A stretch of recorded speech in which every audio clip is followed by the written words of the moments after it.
इस लेक्चर में हम करने वाले हैं प्रोबेबिलिटी डिस्ट्रीब्यूशन। इस चैप्टर की पूरी रिवीजन 1.5 से 2 घंटे में। तो चलिए स्टार्ट करते हैं।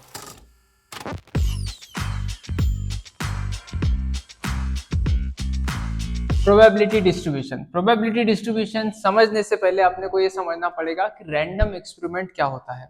देखो, रैंडम एक्सपेरिमेंट यानी कोई भी एक प्रोसेस या एक एक्शन होती है जो हम परफॉर्म करते हैं। तो कोई भी एक प्रोसेस और एक्शन, अब उसके क्या क्या आउटकम्स आ सकते हैं, यानी उसके क्या क्या रिजल्ट्स आ सकते हैं, वो अपने को पता रहता है। क्या क्या रिजल्ट्स आ सकते हैं ये अपने को पता रहता है, कौन सा रिजल्ट आने वाला है ये अपने को पता नहीं रहता। तो ये पता रहेगा कि 1, 2 या 3 इनमें से कोई ना कोई एक चीज होने वाली है, बट अपने को ये पता नहीं रहता कि इन तीनों में से कौन सी चीज होने वाली है। एग्जाम्पल कि अगर कॉइन टॉस किया तो दो ही पॉसिबल आउटकम्स आ सकते हैं, एक तो हेड्स, एक तो टेल्स और दूसरा हेड्स। अब इस केस में हेड्स या टेल्स में से कौन सी चीज आएंगी ये अपने को पता नहीं रहता, बट इससे अलावा कोई भी पॉसिबिलिटी नहीं बनती ये अपने को पता रहता है। तो रैंडम एक्सपेरिमेंट क्या है? रैंडम एक्सपेरिमेंट एक एक्शन है या एक प्रोसेस है जो अपने को बताता है कि क्या क्या आउटकम्स आ सकते हैं, बट हम ये प्रिडिक्ट नहीं कर सकते कि इनमें से ये आउटकम आने वाला है कि ये आउटकम। ठीक है, सेट ऑफ आउटकम्स पता होता है, बट एक्सपेरिमेंट में ये पता नहीं होता एक्सपेरिमेंट करने से पहले कि इनमें से कौन सा आउटकम आने वाला है। तो इस एक्सपेरिमेंट को बोला जाता है रैंडम एक्सपेरिमेंट। ठीक है, अब आता है रैंडम वेरिएबल। रैंडम एक्सपेरिमेंट किया हमने टॉसिंग ऑफ कॉइन का, टॉसिंग ऑफ कॉइन, इसका रैंडम एक्सपेरिमेंट किया। इसमें पॉसिबल आउटकम्स हेड्स या टेल्स। ठीक है, तो हेड्स या टेल्स क्या होते हैं? हेड्स या टेल्स ही होते हैं रैंडम वेरिएबल। अब समझना, हेड्स या टेल्स ही होंगे रैंडम वेरिएबल, बट कैसे? अब ये एक्सपेरिमेंट अगर हमने एक बार किया होता तो ठीक है, एक बार की हम पॉसिबिलिटी निकाल सकते थे। मान लो हेड्स की पॉसिबिलिटी क्या होती है एक बार की? सर 50% ऑफ टाइम हेड्स आ सकता है और 50% ऑफ टाइम्स टेल्स आ सकता है। तो उनकी पॉसिबिलिटी क्या हो गई? 1/2, 1/2। ठीक है, बट ये एक्सपेरिमेंट अगर हमने नंबर ऑफ टाइम्स रिपीट किए, मान लो तुमने एक बार कॉइन टॉस किया, फिर दूसरे बार कॉइन टॉस किया, फिर तीसरे बार कॉइन टॉस किया, फिर चौथे बार कॉइन टॉस किया। ठीक है, 3 इसका ही एग्जांपल देते हैं, 3 इसका। तो तुमने 3 बार कॉइन टॉस किया, ये फर्स्ट, ये सेकंड, ये थर्ड। तो क्या क्या पॉसिबिलिटीज बनती है इस केस में? सर इस केस में पॉसिबिलिटीज बहुत सारी बनती है। पहले इसमें हेड्स या टेल्स आ सकता है, दूसरे इसमें भी हेड्स या टेल्स आ सकता है, और तीसरे इसमें भी हेड्स या टेल्स आ सकता है। तो पॉसिबिलिटीज क्या बनती है? तो पहली पॉसिबिलिटी तीनों इसमें हेड्स हेड्स हेड्स मिल जाए। दूसरी पॉसिबिलिटी टेल्स टेल्स टेल्स, या फिर हेड्स टेल्स हेड्स, या फिर टेल हेड्स टेल, या फिर टेल्स हेड हेड, या फिर टेल टेल हेड, या फिर हेड्स टेल्स टेल्स, या फिर हेड्स हेड्स टेल्स। कितनी हो गई ये? 3 और 3 6 7 8, टोटल 8 पॉसिबिलिटीज बनती है। अगर हम एक्सपेरिमेंट को कितनी बार करें? 3 बार करें तो कितनी पॉसिबिलिटीज बनी? 8 पॉसिबिलिटीज। अब समझना, इस 8 पॉसिबिलिटीज को अपन डिफाइन कर सकते हैं न्यूमेरिकल फॉर्म में। इन 8 पॉसिबिलिटीज को डिफाइन करेंगे न्यूमेरिकल फॉर्म में। हम बोलेंगे let x is number of heads. x क्या आएगा? कि नंबर ऑफ हेड्स। तो जितने नंबर ऑफ हेड्स आएंगे उसको अपन क्या बोलेंगे? x। तो नंबर ऑफ हेड्स कितने आ सकते हैं अगर हम 3 बार एक्सपेरिमेंट करें तो? सर नंबर ऑफ हेड्स एक तो मैक्सिमम कितने आ सकते हैं? मैक्सिमम 3 आ सकते हैं, so x is equal to 3। या फिर x इज इक्वल टू 2, 2 बार हेड्स आ सकते हैं, या फिर सिर्फ एक बार हेड्स आ सकते हैं, x इज इक्वल टू 1, या फिर एक बार भी हेड्स नहीं आएगा, x इज इक्वल टू 0। तो यहाँ पे क्या किया हमने? हमने पॉसिबिलिटीज को चेंज करने की कोशिश की, पॉसिबिलिटीज को कन्वर्ट करने की कोशिश की, या किसमें? एक न्यूमेरिकल फॉर्म में उसको क्वांटिफाई करने की कोशिश की। एक न्यूमेरिकल फॉर्म में उस पॉसिबिलिटीज को कन्वर्ट करने की हमने कोशिश की। ठीक है, तो ये न्यूमेरिकल फॉर्म की पॉसिबिलिटीज कितनी आ सकती है सर? हेड्स 3 बार आ सकता है, 2 बार आ सकता है, 1 बार आ सकता है, या फिर आएंगा ही नहीं। इसी को बोला जाता है रैंडम वेरिएबल। रैंडम वेरिएबल यानी क्या हुआ कि हमने जो एक्सपेरिमेंट किया, रैंडम एक्सपेरिमेंट किया, वो अगर मल्टीपल टाइम्स किया, यहाँ पे अपन ने 3 टाइम्स किया, तो बहुत सारी पॉसिबिलिटीज बनती है। और उस पॉसिबिलिटी को अगर हम डिफाइन करते हैं किसी भी न्यूमेरिकल फॉर्म में, ठीक है, उसको क्वांटिफाई करते हैं, तो उसी को बोला जाता है रैंडम वेरिएबल। ठीक है, तो किसी भी एक्सपेरिमेंट को अपने को क्वांटिफाई करना पड़ेगा, तभी अपने को क्या मिलेगा? Random variable. अब आगे बढ़ते हैं। ये रैंडम वेरिएबल दो टाइप के होते हैं, एक तो डिस्क्रीट रैंडम वेरिएबल और दूसरा होता है continuous random variable. Discrete random variable यानी क्या समझना, जब हम रैंडम एक्सपेरिमेंट करते हैं, रैंडम एक्सपेरिमेंट करते हैं, तो अपने को आउटकम्स मिलते हैं। ठीक है, अब ये आउटकम्स अगर अपने को फाइनाइट मिलते हैं एक एक्सपेरिमेंट से या ग्रुप ऑफ एक्सपेरिमेंट से, तो इसको डिस्क्रीट रैंडम वेरिएबल बोला जाता है। फाइनाइट होने चाहिए और काउंटेबल होने चाहिए। जैसे कि हमने जब 3 बार कॉइन टॉस किया, 3 कॉइन्स टॉस्ड, तो अपने को ये चीज पता चली कि उसका रैंडम वेरिएबल क्या आ सकता है? 3, 2, 1 और 0।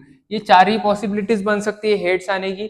ठीक है, तो इसी ये क्या है, ये सारी काउंटेबल भी है और ये फाइनाइट भी है, तो ऐसे को बोला जाता है डिस्क्रीट रैंडम वेरिएबल। ऐसा रैंडम वेरिएबल जो एक्सपेरिमेंट करने के बाद जो आएगा, वो पता है अपने को कि फाइनाइट है और काउंटेबल है। फिर continuous random variable. Continuous random variable यानी क्या कि ऐसा रैंडम वेरिएबल जो एक रेंज में इनफाइनाइट अमाउंट दे सकता है, तो उसको बोला जाता है कंटिन्यूअस रैंडम वेरिएबल। जैसे अगर हम स्टूडेंट्स की हाइट कैलकुलेट करते हैं, हाइट ऑफ स्टूडेंट्स, और उनको बोलते हैं height of students be x. ठीक है, तो हाइट कितनी आ सकती है सर? हाइट आ सकती है 5 फीट।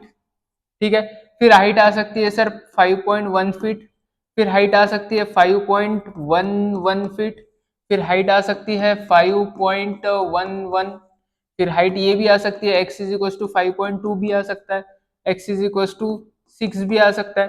ठीक है, तो एक रेंज में हाइट मैक्सिमम कितनी चली जाएंगी किसी पर्सन की? सर 0 हो सकता है अगर हाइपोथेटिकल बात करें, और मैक्सिमम 6 या 7 फीट हो सकता है। ठीक है, तो ये चीज अपने को क्या पता चला कि सर एक रेंज के अंदर ये रैंडम वेरिएबल को इनफाइनाइट वैल्यूज मिल सकती है। अगर ऐसी केस होती है तो उसको बोला जाता है कंटिन्यूअस रैंडम वेरिएबल। अगर x की वैल्यूज इनफाइनाइट आ सकती है तो उसको कंटिन्यूअस रैंडम वेरिएबल बोला जाता है, और x की वैल्यूज फाइनाइट और कंटिन्यूअस काउंटेबल है तो उसको डिस्क्रीट रैंडम वेरिएबल बोला जाता है। ठीक है, तो ये हाइट ऑफ स्टूडेंट एग्जांपल याद रखना, और यहाँ पे टॉसिंग ऑफ कॉइन। ठीक है, आगे प्रोबेबिलिटी डिस्ट्रीब्यूशन। अब यहाँ पे अपन चैप्टर पे आ गए। प्रोबेबिलिटी डिस्ट्रीब्यूशन क्या होता है ये समझेंगे। प्रोबेबिलिटी डिस्ट्रीब्यूशन समझना कि सर हमने एक्सपेरिमेंट किए, कौन से? Random experiment. रैंडम एक्सपेरिमेंट हमने 3 बार किए थे, पहला एक्सपेरिमेंट, दूसरा एक्सपेरिमेंट, तीसरा एक्सपेरिमेंट। ठीक है, अब हर एक एक्सपेरिमेंट का अपना एक आउटकम आएगा। इसका O1 आएगा, आउटकम 1, इसका आउटकम 2 आएगा, और इसका आउटकम 3 आएगा। ये भी समझा कि रैंडम एक्सपेरिमेंट किया, 3 बार किया, और तीनों का आउटकम आएगा। इस आउटकम के बेसिस पे पॉसिबिलिटीज मिलती है। बिल्कुल सर, अपने को head head head tail,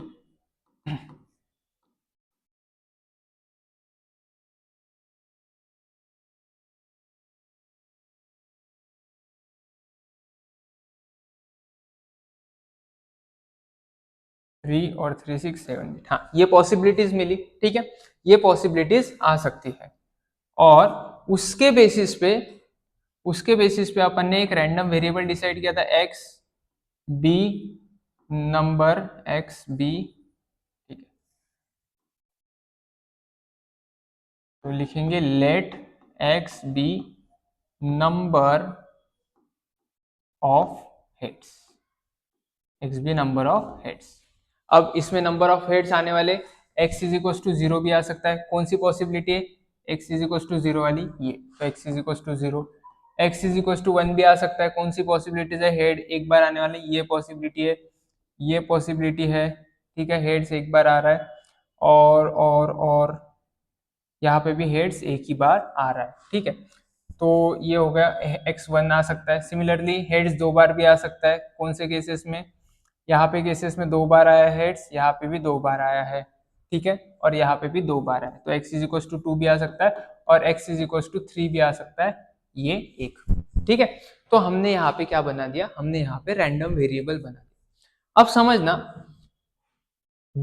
probability distribution क्या होता है। प्रोबेबिलिटी डिस्ट्रीब्यूशन एक्चुअली एक मैथमेटिकल फंक्शन है, एक मैथमेटिकल फंक्शन है। फंक्शन यानी क्या होता है सर? फंक्शन यानी y is equal to x square plus 2x plus 5, ये एक फंक्शन है। इस फंक्शन में क्या होता है? इस फंक्शन में एक आउटकम होता है, और ये x क्या है सर? ये x इनपुट है। तो इनपुट डालोगे तो तुम्हें आउटकम मिलेगा, आउटपुट मिलेगा, ठीक है।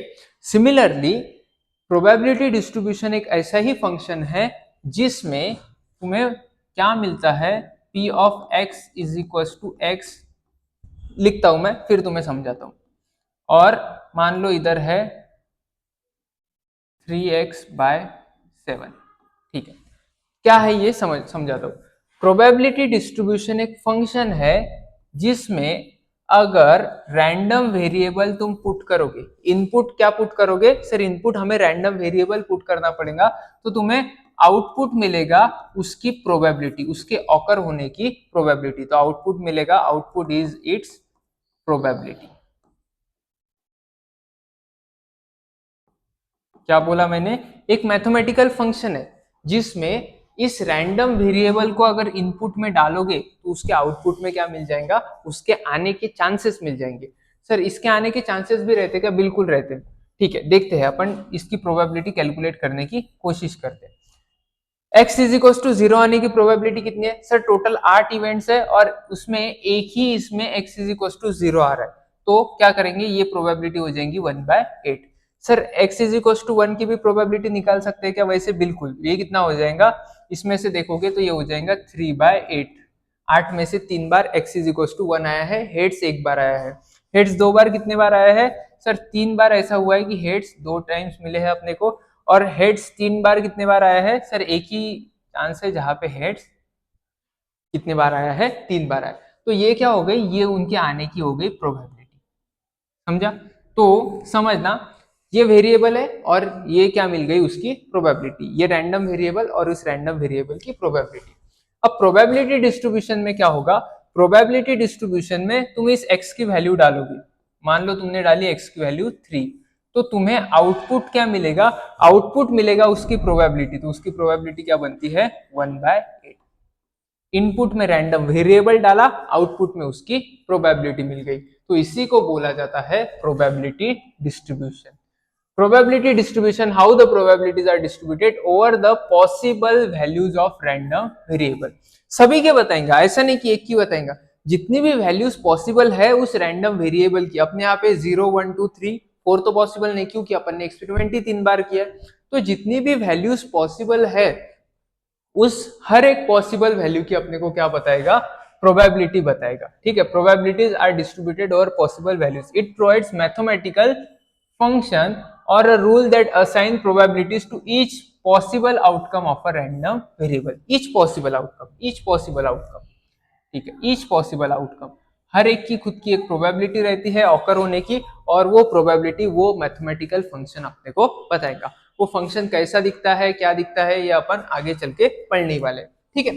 तो ये क्या किया मैंने? वापस से एक बार लास्ट टाइम रिवीजन। ये मैंने डाला इनपुट वेरिएबल, रैंडम वेरिएबल, और मिल गई मुझे उसकी प्रोबेबिलिटी। ऐसा फंक्शन, ऐसा मैथमेटिकल फंक्शन चाहिए अपने को, ठीक है। थोड़ा ध्यान दे दे।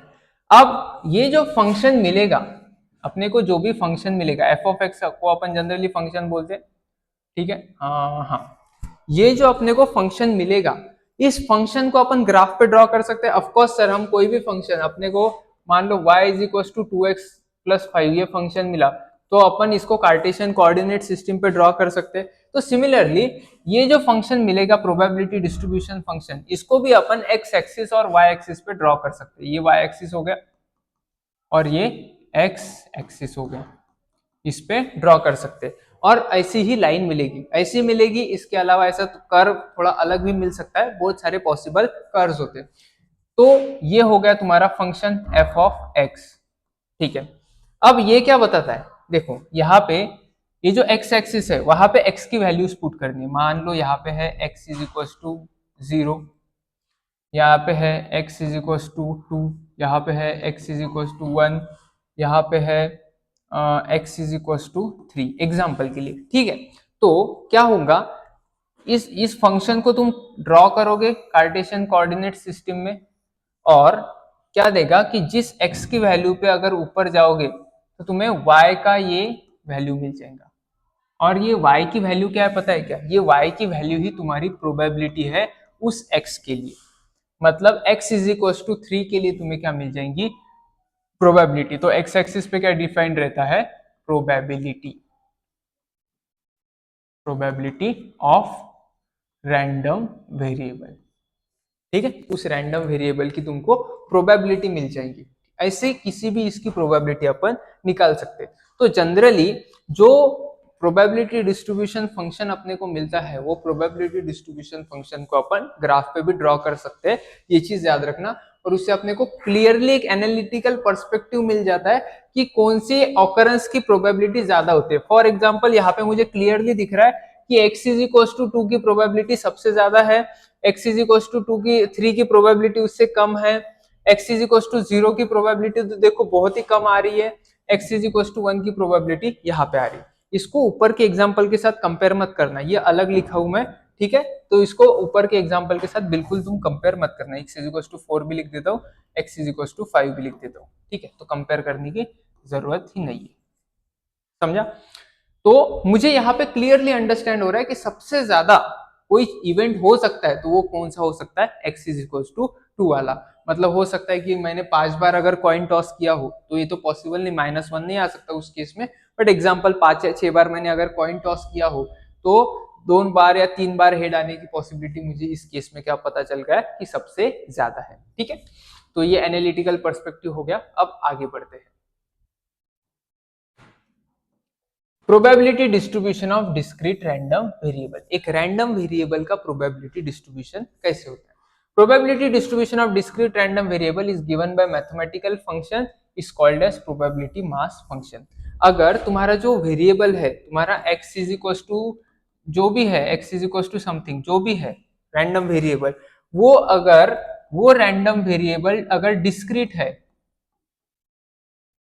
वो रैंडम वेरिएबल कैसा है तुम्हारा, डिस्क्रीट है, तो ये जो फंक्शन बनेगा एफ ऑफ एक्स, ये जो फंक्शन बनेगा उसको बोलेंगे probability mass function, probability mass function, ठीक है। तो प्रोबेबिलिटी मास फंक्शन क्या है, प्रोबेबिलिटी मास फंक्शन एक प्रोबेबिलिटी डिस्ट्रीब्यूशन फंक्शन ही है जो किसके बारे में बता रहा है, सर वो बता रहा है पॉसिबिलिटीज किसी डिस्क्रीट रैंडम वेरिएबल की। तो अगर अपन x इज इक्वल टू यहाँ पे 5 लेंगे तो उस डिस्क्रीट रैंडम वेरिएबल की अपने को क्या बताएगा, ये प्रोबेबिलिटी बताएगा, p ऑफ x बताएगा, समझा। डिस्क्रीट रैंडम वेरिएबल की, तो डिस्क्रीट रैंडम वेरिएबल के लिए प्रोबेबिलिटी मास फंक्शन। और फिर आता है cumulative distribution function. Cumulative distribution function यानी अगर मान लो मैंने x is equal to 5 consider किया है, तो x इज इक्वल टू 5 की प्रोबेबिलिटी और उसके पहले जो भी रैंडम वेरिएबल की वैल्यू आ सकती है उन सारे की प्रोबेबिलिटी टोटल करके अपने को क्यूमुलेटिव डिस्ट्रीब्यूशन फंक्शन देता है। मान लो x इज इक्वल टू 5 है, यहाँ पे x इज इक्वल टू 4 है, यहाँ पे x इज इक्वल टू 3 है, यहाँ पे x इज इक्वल टू 2 है और यहाँ पे x इज इक्वल टू 0 है, ठीक है 5। अगर मैं क्यूमुलेटिव डिस्ट्रीब्यूशन निकालना चाहता हूं, क्यूमुलेटिव डिस्ट्रीब्यूशन कैसे डिफाइन किया जाता है या डिनोट किया जाता है, कैपिटल एफ ऑफ एक्स, ठीक है।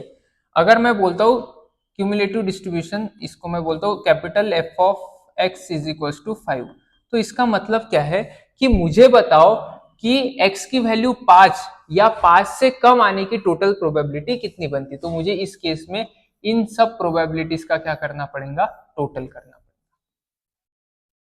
इन सभी प्रोबेबिलिटीज का टोटल करना पड़ेगा, तो मुझे मिलेगा क्यूमुलेटिव डिस्ट्रीब्यूशन। तो फर्क समझा?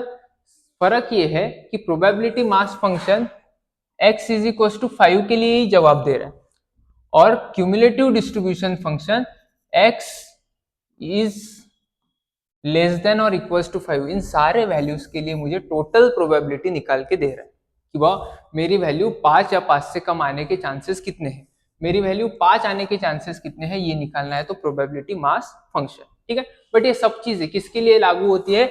सब चीजें सिर्फ एक चीज के लिए, डिस्क्रीट रैंडम वेरिएबल के लिए रहती है। ठीक है, अब आगे बढ़ते हैं, एक क्वेश्चन अपन सॉल्व करेंगे।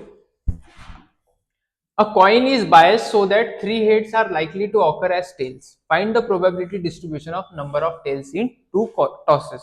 ठीक है, तो अपने को कितने टॉस करने हैं? 2 टॉस। तो रैंडम वेरिएबल कितने हो जाएंगे? ठीक है, रैंडम एक्सपेरिमेंट हो जाएंगे 2। ठीक है, 2 रैंडम एक्सपेरिमेंट में क्या क्या पॉसिबिलिटीज आ सकती है? सर हेड्स आ सकता है पहले इसमें, दूसरे इसमें टेल्स, पहले इसमें टेल्स आ सकता है, दूसरे इसमें हेड्स, या फिर दोनों भी हेड्स आएंगे, या फिर दोनों भी टेल्स आएंगे। तो ये क्या हो गए? ये पॉसिबल आउटकम्स हो गए। अब इस पॉसिबल आउटकम्स को अपन क्या करेंगे? इसको कन्वर्ट करेंगे किसमें? रैंडम वेरिएबल में, मतलब उनको क्वांटिफाई करना पड़ेगा। अब क्वांटिफाई अपने को क्या चाहिए? टेल्स की चीजें क्वांटिफाई करनी है, तो let x be number getting tails. X का क्या है कि टेल्स मिलने की चांसेस। सर टेल्स कितनी बार आ सकता है? टेल्स 0 बार भी आ सकता है, तो एक्स की वैल्यू 0 भी हो सकती है। टेल्स कितनी बार आ सकता है? सर टेल्स 1 बार भी आ सकता है, तो एक्स की वैल्यू 1 भी हो सकती है, और 2 बार भी टेल्स आ सकता है सर, तो एक्स की वैल्यू क्या हो जाएंगी? 2 हो जाएंगी। ठीक है, तो ये अपने को रैंडम वेरिएबल मिल गया, रैंडम वेरिएबल भी मिल गया। अब सामने सॉल्व करते हैं। बायस्ड कॉइन कैसा बोला है? बायस्ड बोला है। अगर बायस्ड नहीं बोला रहता तो हेड और टेल आने की प्रोबेबिलिटी क्या रहती है? सर हेड्स आने की प्रोबेबिलिटी और टेल्स आने की प्रोबेबिलिटी इक्वली तो रहती है, तो 1/2 आता। बट यहाँ पे क्या बोला है? कॉइन बायस्ड है ऐसा बोला है, तो क्या करना? हेड्स और टेल्स इधर लिखते हैं। हेड्स कितनी बार आ सकता है? 3 times as likely to occur as tails, मतलब हेड के आने के चांसेस 3 गुना ज्यादा है एज कंपेयर टू टेल्स। ठीक है, तो यहाँ पे सॉरी tx नहीं, यहाँ पे चाहिए 1x। तो हेड्स के आने के चांसेस 3 गुना ज्यादा है टेल्स से। तो यहाँ पे प्रोबेबिलिटी कैसे निकालेंगे?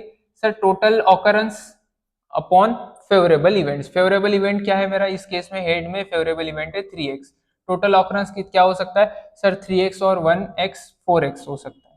तो यहाँ पे ये प्रोबेबिलिटी आ गई 3/4। ठीक है, ये किसकी आ गई? हेड्स की आ गई। सिमिलरली टेल्स की कैसे निकालेंगे? Sir total possible outcomes 3x and 1x 4x, तो 4x upon favourable outcome, tales आने का फेवरेबल आउटकम कितना है? 1x, तो ये कितनी प्रोबेबिलिटी हो जाएंगी? 1/4। तो 2 प्रोबेबिलिटीज मिल गई, टेल्स की 1/4 है और हेड्स की कितनी है? 3/4। ठीक है, यहां तक आ गया। अब सवाल अपना पूरा नहीं हुआ। अब अपने को क्या निकालना? Probability distribution of number of tails, मतलब हर एक की अपने को प्रोबेबिलिटी बतानी है। अब x इज इक्वल टू मैं 0 कंसिडर करता हूँ, x is equal to 0। x is equal to 0 यानी कौन सी पॉसिबिलिटी है? हेड्स और हेड्स की, हेड्स एंड हेड्स आने की। ठीक है, मुझे बताओ हेड्स आने की प्रोबेबिलिटी क्या है? सर हेड्स आने की प्रोबेबिलिटी है 3/4। अब जब समझना दोनों इवेंट के बीच में एंड होता है, मतलब अपने को दोनों इवेंट चाहिए और एक के पीछे एक चाहिए, तो उसमें जो इंडिविजुअल प्रोबेबिलिटीज होती है उनको तुम क्या करोगे? उनको तुम मल्टीप्लाई करोगे, तो एंड के केस में करोगे मल्टीप्लाई। और दूसरे हेड आने की पॉसिबिलिटी भी कितनी है? सर प्रोबेबिलिटी उसमें 3/4, तो ये हो जाएगा 9/16। तो हेड्स और हेड्स आने की प्रोबेबिलिटी कितनी है? 9/16, मतलब x इज इक्वल टू 0 की प्रोबेबिलिटी 9/16। अब similarly x is equal to 1 consider करते हैं। Sir x is equal to 1 consider किया तो 2 इवेंट्स आ जाएंगे, या 2 आउटकम्स, पॉसिबल आउटकम्स आ जाएंगे। कौन से? हेड और टेल और हेड, ये दोनों आ जाएंगे। हाँ, तो एक हेड आना चाहिए एंड दूसरा क्या आना चाहिए? टेल्स आना चाहिए। ठीक है, हेड्स की पॉसिबिलिटी 3/4 और टेल्स की पॉसिबिलिटी एंड है तो मल्टीप्लाई करना पड़ेगा, टेल्स की पॉसिबिलिटी कितनी है 1/4। ठीक है, तो ये कितना हो जाएगा, ये हो जाएगा 3 इंटू 1 3/16। ठीक है, ये भी निकल गया x is equal to 1। But x is equal to 1 के इवेंट में क्या हो सकता है, ये आ सकता है या फिर ये आ सकता है, दोनों में से कुछ भी आए तो अपने को चलेगा। मतलब समझना, मतलब बहुत ध्यान से, हेड्स या टेल्स भी चलेगा और टेल्स या हेड्स भी चलेगा, और उल्टा लिखा मैंने, हेड्स और टेल्स और हेड्स भी चलेगा, दोनों में से एक चलेगा। अब एंड की कंडीशन आती है ना, बहुत ध्यान से समझना, जब एंड की कंडीशन आती है तो मल्टीप्लीकेशन होता है, जब और की कंडीशन आएंगी ना तो अपने को प्रोबेबिलिटीज का एडिशन करना पड़ेगा। मतलब दोनों में से कोई भी इवेंट चलता है सर, तो ऐसी जब प्रोबेबिलिटीज अपन एडिट दोनों की निकालते हैं और की कंडीशन में प्रोबेबिलिटीज निकालते हैं, तो उस समय पे याद रखना कि अपने को इंडिविजुअल प्रोबेबिलिटीज को क्या करना पड़ेगा, ऐड करना पड़ेगा। तो हेड्स और टेल, हेड्स पहले हेड दूसरा टेल आने की प्रोबेबिलिटी कितनी है, ये है 3/16 प्लस हेड्स और टेल्स आने की प्रोबेबिलिटी, हेड्स और टेल्स आने की प्रोबेबिलिटी भी, ये भी कितनी हो जाएंगी 3/16। तो ये हो जाएंगी 3 इंटू 3 प्लस 3 6/16। ठीक है, ये हो जाएंगी 6/16। अब क्या आ सकता है, अब x इज इक्वल टू 2 आ सकता है। x इज इक्वल टू 2 कब आएगा, टेल्स एंड टेल्स के कंडीशन में, क्योंकि सॉरी हाँ, x is equal to tails and tails के कंडीशन में, टेल आने की प्रोबेबिलिटी 1/4, एंड का मतलब है मल्टीप्लीकेशन एंड टेल्स, एंड का मतलब 1/4, तो ये कितना हो जाएगा 1/16। ठीक है, अब कैलकुलेट करना तीनों की, तीनों का अपन एक टेबल बनाते हैं, थोड़ा इधर उधर हो गया है, तीनों का एक टेबल बना लेते हैं, x और p ऑफ x, मतलब probability of x। Zero, zero आने की प्रोबेबिलिटी सर 9/16, हाँ 9/16 है। ठीक है, एक आने की प्रोबेबिलिटी, एक आने की प्रोबेबिलिटी है सर 3/16, 3/16, और दो आने की प्रोबेबिलिटी है 1/16। अच्छा ये 3 नहीं 6/16 है, हाँ, और ये आएगा 1/16। अब इन तीनों को ऐड करोगे तो ये आ जाएगा 16/16। इसका मतलब है करेक्ट है, क्योंकि देखो इतनी ही पॉसिबिलिटीज है और सभी पॉसिबिलिटीज के अगर टोटल करेंगे तो वो हमेशा, सभी प्रोबेबिलिटीज की टोटल हमेशा कितनी आती है, 1 आती है, एक से ज्यादा प्रोबेबिलिटी की टोटल नहीं आ सकती। तो हमारा आंसर करेक्ट है, ये है हमारा फाइनल आंसर कि प्रोबेबिलिटी का डिस्ट्रीब्यूशन अपने को देना है। ये थोड़ा इधर उधर होता है, सॉरी। हाँ, प्रोबेबिलिटी का डिस्ट्रीब्यूशन अपने को देना था, ये डिस्ट्रीब्यूशन दे दिया अपन ने। यहाँ पे बहुत सारे कंसेप्ट यूज किए अगर देखा जाए तो, एंड और क्या होता है वो देखा अपन ने। ठीक है, फिर इंडिविजुअल प्रोबेबिलिटीज भी निकाली है अपन ने, और फिर अपन ने लास्ट में प्रोबेबिलिटी डिस्ट्रीब्यूशन टेबल निकाला, प्रोबेबिलिटी डिस्ट्रीब्यूशन टेबल। ठीक है, तो ये सारी चीजें हैं। अब आगे बढ़ते हैं, नेक्स्ट क्वेश्चन। अब चलो इसको ग्राफिकल फॉर्मेट में ड्रॉ करने की कोशिश करते हैं, बहुत इंटरेस्टिंग बात होगी। ये जो प्रोबेबिलिटी डिस्ट्रीब्यूशन है 9/16, 6/16, 1/16, इसको ग्राफिकल फॉर्मेट में ड्रॉ करते हैं। तो ये एक्स एक्सिस हो गया। अब x इज इक्वल टू 0 आ सकता है, x is equal to 0, x is equal to 1 आ सकता है, और x इज इक्वल टू 2 आ सकता है। तो कैसे ड्रॉ करेंगे सर, यहाँ पे y एक्सिस में आएंगी p ऑफ x। सबसे ज्यादा प्रोबेबिलिटी किसकी है, 9/16 की, तो 9/16 यहाँ पे लिखता हूं मैं। उससे कम 1/16, x इज इक्वल टू 1 के केस में है ये, तो इधर सॉरी 6/16 है, 1/16 बोला मैंने, और 2 के इसमें 1/16। तो इसका डिस्ट्रीब्यूशन देखो कुछ ऐसे आ जाएगा। ठीक है, जरूरी नहीं कि हमेशा ऐसा ही कर्व बने जैसे अपन ने पहले बनाया था, ये डिस्ट्रीब्यूशन यहाँ पे ऐसे आ गया। ठीक है, और इन तीनों की टोटल, ये y एक्सिस के सभी वैल्यूज की टोटल हमेशा कितनी आएंगी, 1 आएंगी, क्योंकि प्रोबेबिलिटी कभी भी 1 से ज्यादा नहीं हो सकती। ठीक है, आगे बढ़ते हैं। अब वैसे अपने को निकालना है probability distribution of continuous random variable. Continuous random variable क्या होता है सर, ऐसा रैंडम वेरिएबल जिसमें एक रेंज के अंदर इनफाइनाइट वैल्यूज आ सकती है, तो ऐसे रैंडम वेरिएबल को बोला जाता है continuous random variable. Infinite values आ सकती है। ठीक है, अब उसका अगर प्रोबेबिलिटी डिस्ट्रीब्यूशन निकाला तो उसको बोला जाता है प्रोबेबिलिटी डेंसिटी फंक्शन। समझना क्या होता है, it describe livelihood of continuous random variable taking on a particular value. Unlike discrete random variable, बहुत important sentence है. Unlike discrete random variable where probabilities are assigned to specific values, the PDF indicates how probability is distributed over interval. समझना. Discrete के case में क्या होता है?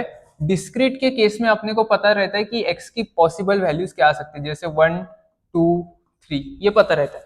तो अपन x is equal to 1 की सेपरेट प्रोबेबिलिटी निकाल सकते हैं, x इज इक्वल टू 2 की सेपरेट प्रोबेबिलिटी और x इज इक्वल टू 3 की सेपरेट प्रोबेबिलिटी निकाल सकते हैं डिस्क्रीट के केस में. बट ये कंटिन्यूअस के केस में नहीं कर सकते, क्योंकि कंटिन्यूअस रैंडम वेरिएबल में एक इंटरवल के अंदर इनफाइनाइट पॉसिबल वैल्यूज आ सकती है. जैसे मैंने बोला था 1, तो 1.1 भी आ सकता है, 1.2 भी आ सकता है, 1.3, ऐसी इनफाइनाइट वैल्यूज आ सकती है एक इंटरवल के अंदर. तो इसकी इंडिविजुअल प्रोबेबिलिटी हम कभी नहीं निकालते, इसकी निकालते हैं रेंज की प्रोबेबिलिटी. तो जैसे मान लो यहाँ पे हम x इज इक्वल टू 2 की प्रोबेबिलिटी कभी नहीं निकालेंगे, हम निकालेंगे x इज इक्वल टू 2 और x इज इक्वल टू 3 के बीच की probability. x is equal to 2 और x इज इक्वल टू 3 के बीच की प्रोबेबिलिटी, यानी हमें हमेशा इंटरवल की प्रोबेबिलिटी निकालेंगे, ना कि सिंगल वैल्यू की. एक सिंगल आउटकम की प्रोबेबिलिटी कभी नहीं निकालेंगे कंटिन्यूअस के केस में, हम हमेशा एक इंटरवल की प्रोबेबिलिटी निकालेंगे. समझा? ठीक है. तो ये क्या हो गया? Probability density function. वो क्या था? Probability mass function, PMF. नाम अलग अलग है, ये समझना. तो हाँ, डिस्क्रीट के केस में मास प्रोबेबिलिटी मास फंक्शन और कंटिन्यूअस के केस में प्रोबेबिलिटी डेंसिटी फंक्शन. ठीक है, अलग अलग नाम है, याद रखना. अब कंटिन्यूअस के केस में क्या क्या रहता है? जो एफ ऑफ एक्स निकालेंगे, हाँ सर, प्रोबेबिलिटी डिस्ट्रीब्यूशन को तो अपन हमेशा एफ ऑफ एक्स बोलते हैं. हाँ, तो वो एफ ऑफ एक्स की वैल्यू कभी भी 0 या 0 से ज्यादा रहेगी. क्यों? क्योंकि sir probability P of x कभी भी निगेटिव नहीं हो सकती. पी ऑफ एक्स कभी भी क्या नहीं हो सकती? निगेटिव नहीं हो सकती. तो हमेशा एफ ऑफ एक्स यानी ये जो वैल्यूज आएंगी, ये जो वैल्यूज आएंगी, ये जो वैल्यूज आएंगी, ये हमेशा 0 से ज्यादा ही रहेगी. ठीक है. और इन सबकी अगर टोटल करोगे, मतलब माइनस इंफिनिटी की वैल्यूज से लेकर प्लस इंफिनिटीज के वैल्यू तक, ये जो आएंगी ये वैल्यूज की टोटल करोगे, तो उन वैल्यूज की टोटल हमेशा क्या आएंगी? F of x is equal to 1 आएंगी. समेशन करोगे तो उसका, बट समेशन नहीं लिखते अपन, समेशन नहीं लिखते. इसके लिए अपने को जाना पड़ेगा इंटीग्रेशन में. हमने ये देखा है कि sir area under the curve अपने को निकालना है, तो अपन क्या यूज करते हैं? अपन यूज करते हैं इंटीग्रेशन. कौन सा इंटीग्रेशन? Definite integration. तो यहाँ पे भी अपने को क्या करना पड़ेगा? इस फंक्शन को इंटीग्रेट करना पड़ेगा, बेसिकली इस कर्व को इंटीग्रेट करना पड़ेगा अगर एरिया अंडर द कर्व निकालना है तो. और ये इंटीग्रेट कहाँ से कहाँ तक करेंगे? माइनस इंफिनिटी से पॉजिटिव इंफिनिटी तक करेंगे. तो उसकी टोटल कितनी आएंगी या उसकी वैल्यू कितनी आएंगी? हमेशा 1 आएंगी. क्योंकि वापस से बोल रहा हूँ कि प्रोबेबिलिटी एक से ज्यादा नहीं हो सकती पूरे चांसेस का. ठीक है, तो ये हो गया. तो दोनों कंडीशन समझने, इसको नॉन निगेटिविटी बोलते हैं. नॉन निगेटिविटी यानी एफ ऑफ एक्स की वैल्यू कभी भी निगेटिव नहीं आ सकती. और नॉर्मलाइजेशन बोलता है कि total area under the curve हमेशा क्या आएगा? हमेशा 1 आएगा. ठीक है. की प्रॉपर्टीज, प्रोबेबिलिटी डेंसिटी फंक्शन की प्रॉपर्टीज. सबसे पहली property, no probability for single value. अभी मैंने कहा था कि अगर हम प्रोबेबिलिटी निकाल रहे हैं, प्रोबेबिलिटी डेंसिटी कंटिन्यूअस फंक्शन में, तो हमेशा एक रेंज की निकालेंगे. तो किसका सवाल होगा? सर इंडिविजुअल वैल्यू की निकालेंगे तो कितनी आएंगी? वो इंडिविजुअल की वैल्यू की जो प्रोबेबिलिटी है वो हमेशा अपन कितना कंसीडर करते हैं? 0 कंसीडर करते हैं. Instead probabilities are calculated over interval. समझ गया, समझ गया, समझ गया. Shape of curve. The PDF curve indicates where random variable is more likely to occur. Higher peaks means higher probability density. ठीक है, क्या मतलब है उनका? सबसे पहले सभी कुछ समझ लेते हैं. ये लाइन, ये आया कर्व. कर्व में तो पहले तो अपने को निकालनी है प्रोबेबिलिटी हमेशा एक इंटरवल की. x इज इक्वल टू 2 से लेकर x इज इक्वल टू 3 एक इंटरवल हो गया, तो उसकी अपन ने प्रोबेबिलिटी निकाल सकते हैं. इसका p ऑफ x निकाल सकते हैं. कैसे निकालेंगे? कैसे निकालेंगे? बहुत बढ़िया सवाल. कैसे निकालेंगे समझना. इस फंक्शन को इंटीग्रेट करेंगे। क्या करेंगे सर? इंटीग्रेट करेंगे। कहां से कहां तक? 2 से लेके 3 तक। तो इधर लिखेंगे 2 लोअर लिमिट और अपर लिमिट लिखेंगे 3 विथ रिस्पेक्ट टू dx। बहुत ही सिंपल। अगर किसी इंटरवल की प्रोबेबिलिटी निकालनी है तो उस प्रोबेबिलिटी मास फंक्शन को लेंगे। प्रोबेबिलिटी मास फंक्शन बोला मैंने, गलत बोला, क्या होगा? Probability density function. Probability density function को लेंगे और उसको इंटीग्रेट करेंगे जिस रेंज में अपने को प्रोबेबिलिटी चाहिए उस रेंज तक। तो 2 से लेके 3 तक, तो उसको क्या करेंगे? इंटीग्रेट करेंगे, तो आ जाएगा। अब वो बोल रहे हैं कि ये जो शेप है ना, ये शेप अपने को बहुत सारी बातें बताता है। क्या बताता है? कि जहां पे शेप बहुत ऊपर जा रहा है, ये डोम का जो टॉप पॉइंट है, वो मोस्ट लाइकली इवेंट है। मोस्ट लाइकली इवेंट है, ठीक है। और जो एकदम नीचे के लेवल पे आ रहा है वो मोस्ट अनलाइकली इवेंट है। मोस्ट अनलाइकली इवेंट है। तो इधर मैं लिख देता हूं x इज इक्वल टू 7। तो x इज इक्वल टू 7 या उसके आसपास वैल्यू आना मोस्ट लाइकली है। और इधर लिख देता हूं x इज इक्वल टू 20। तो x इज इक्वल टू 20 के आसपास आना सर पॉसिबिलिटी रेयर है। जैसे अगर मैं बोलता हूं कि मान लो एक ऐसी एग्जाम है जहां पे मार्क्स कितने भी पॉइंट में आ सकते हैं, 51.15, 51.553, ऐसा कुछ भी आ सकता है, ठीक है। तो अगर मैं यहाँ पे लिखूं कि, मिटा देता हूं, अगर मैं यहाँ पे लिखूं x is equal to 1, x is equal to 72 और x इज इक्वल टू 100, तो तुम क्या बोलोगे? Sir x is equal to 72 या उसके आसपास आने के जो चांसेस है ना वो मोस्ट लाइकली है। x is equal to 1 mark यानी 1 मार्क आने के चांसेस और 100 मार्क आने के चांसेस क्या है? मोस्ट अनलाइकली है। मोस्ट कम उनकी प्रोबेबिलिटी है इस केस में। तो जो टेल्स होती है वहां पे प्रोबेबिलिटी हमेशा कम होती है हैपन होने की वो इवेंट। और जहां पे एकदम बल्कि पार्ट रहता है, जहां पे एक मिडल रहता है, जहां पे सबसे ज्यादा हाईएस्ट बल्क रहता है, तो वो इवेंट होने की जो चांसेस है, वो इवेंट होने के चांसेस ज्यादा है। तो इस केस में 72 के आसपास मार्क आने की जो चांसेस है वो सबसे ज्यादा है comparatively. x is equal to 1 यानी 1 मार्क आने के और 100 मार्क्स आने के जो चांसेस है वो बहुत ही कम है, ठीक है। तो आई होप आपको प्रोबेबिलिटी जो डेंसिटी फंक्शन है वो समझ गया होगा। अब अपन एक क्वेश्चन सॉल्व करेंगे, बहुत ही इंटरेस्टिंग क्वेश्चन वापस से। It is failed that error in measurement of reaction temperature in Celsius in an experiment is continuous random variable। बता दिया कि ये continuous random variable है with probability density function। probability density function भी अपने को बता दिया है, तो ये अपना f of x probability density function है। निकालना क्या है? निकालना है कि सबसे पहले वेरीफाई करना है कि whether this function is given is probability density function. अब इसकी क्या होता है? बहुत सिंपल है कि प्रोबेबिलिटी डेंसिटी फंक्शन है कि नहीं, ये एक कंडीशन बताता है कि उसकी लोअर लिमिट कितनी है उस फंक्शन की, वो पहले निकालो। सर वो फंक्शन वैल्यू एक्सेप्ट कर रहा है 0 से लेकर 4 तक, 4 के अलावा भी एक्सेप्ट कर रहा है बट उसकी वैल्यू 0 में आ रही है। तो 0 से लेकर 4 तक लोअर लिमिट उसकी 0 है, अपर लिमिट 4 है। उसका फंक्शन का इंटीग्रेशन करना विथ रिस्पेक्ट टू dx वो 1 आना चाहिए। यानी अभी बोला था सभी पॉसिबिलिटीज का जो एरिया अंडर द कर्व है वो कितना आना चाहिए? 1 आना चाहिए। तो यहाँ पे भी ये एरिया अंडर द कर्व पूरे पॉसिबिलिटीज का यहाँ से लेके यहाँ तक 1 आना चाहिए। तो अपन देखते हैं कि 1 आता है कि नहीं। तो सिमिलरली इसको क्या करेंगे? 0 से लेके 4 x cube upon 64 with respect to dx, ठीक है। ये निकालेंगे, क्या आएगा? सर 1/64 को बाहर निकालेंगे क्योंकि वो कांस्टेंट है। एक्स क्यूब का integration x to the power 4 upon 4 आएगा। लोअर लिमिट लिखेंगे, लोअर लिमिट कितनी है? 0 की और अपर लिमिट है 4 की। तो ये कितना आ जाएगा? ये आ जाएगा 1/64 तो बाहर ही है, तो x की जगह पहले डालेंगे अपर लिमिट, तो 4 to the power 4 upon 1 minus 0 to the power 4 upon 1। तो ये क्या हो जाएगा? ये हो जाएगा 1/64 इंटू 64। तो इसकी वैल्यू कितनी आ जाएगी? 1। यस, वैल्यू अपनी क्या आई?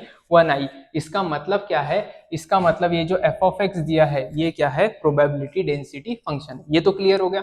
अब आगे सॉल्व करते हैं। अपने को एक रेंज के अंदर, जाहिर सी बात है प्रोबेबिलिटी डेंसिटी फंक्शन है तो एक रेंज के अंदर अपने को प्रोबेबिलिटीज पूछेंगे। अब अपने को कहां से कहां तक पूछा है? 0 के ऊपर और x की वैल्यू 1 से या 1 से नीचे आने की प्रोबेबिलिटी। ठीक है, ये अपने को पूछा है। अब समझना, जब अपने को रेंजेस दिए हुए रहते हैं, रेंज दिया हुआ है, तो ये कंसेप्ट है, समझना बहुत अच्छे से।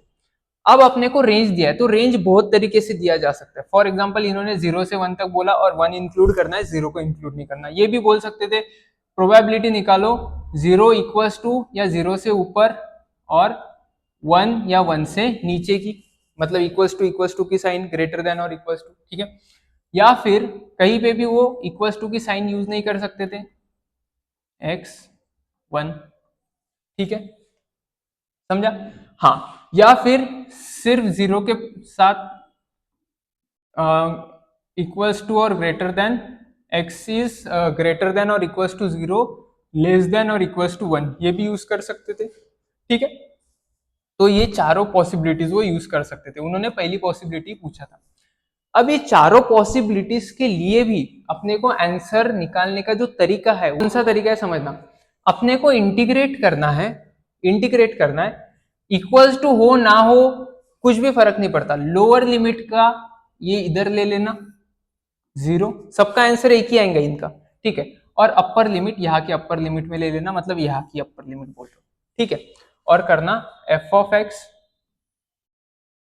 X with respect to d x, 0 से लेके 1 तक। वापस करेंगे 0 से लेके 1 तक, एक्स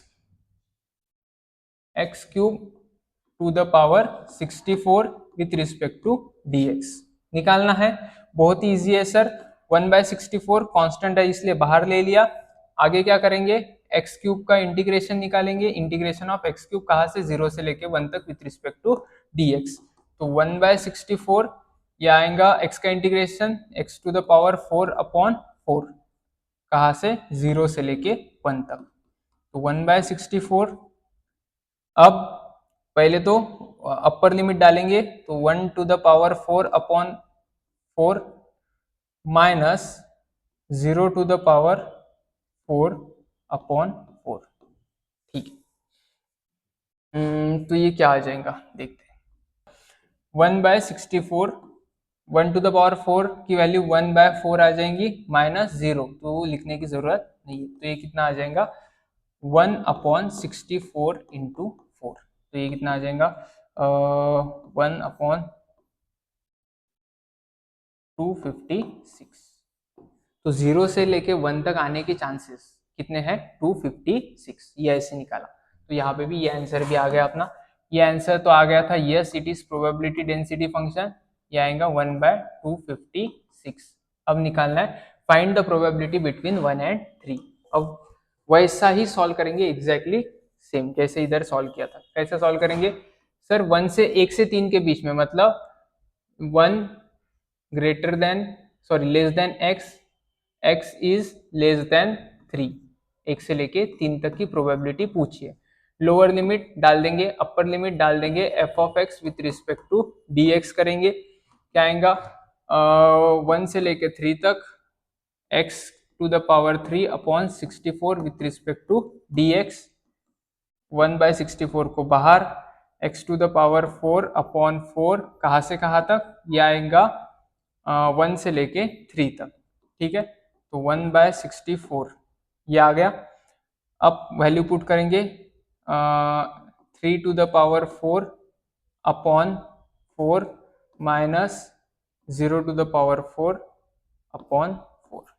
ठीक है, 0 की वैल्यू पुट करेंगे, 0 का तो कुछ आएगा नहीं, टेंशन नहीं उसका। 1/64 और ये कितना आएगा, 27 इंटू 3, 1 2 नहीं, कुछ तो भी गड़बड़ हो गया। 3 2 6 7 8 81 नहीं आएगा, 7 3 21 2 3 2 6 7 8 81। ठीक है, तो ये आएगा 81 बराबर, 9 9 से 81 आता है। तो ये कितना आएगा, 81/64। ये उसकी आ जाएंगी प्रोबेबिलिटी। इसका आंसर आ जाएगा, इसका आंसर आ जाएगा 81/64। ठीक है, तो देखो बहुत ही सिंपल कैलकुलेशन है, बहुत ही सिंपल कैलकुलेशन है।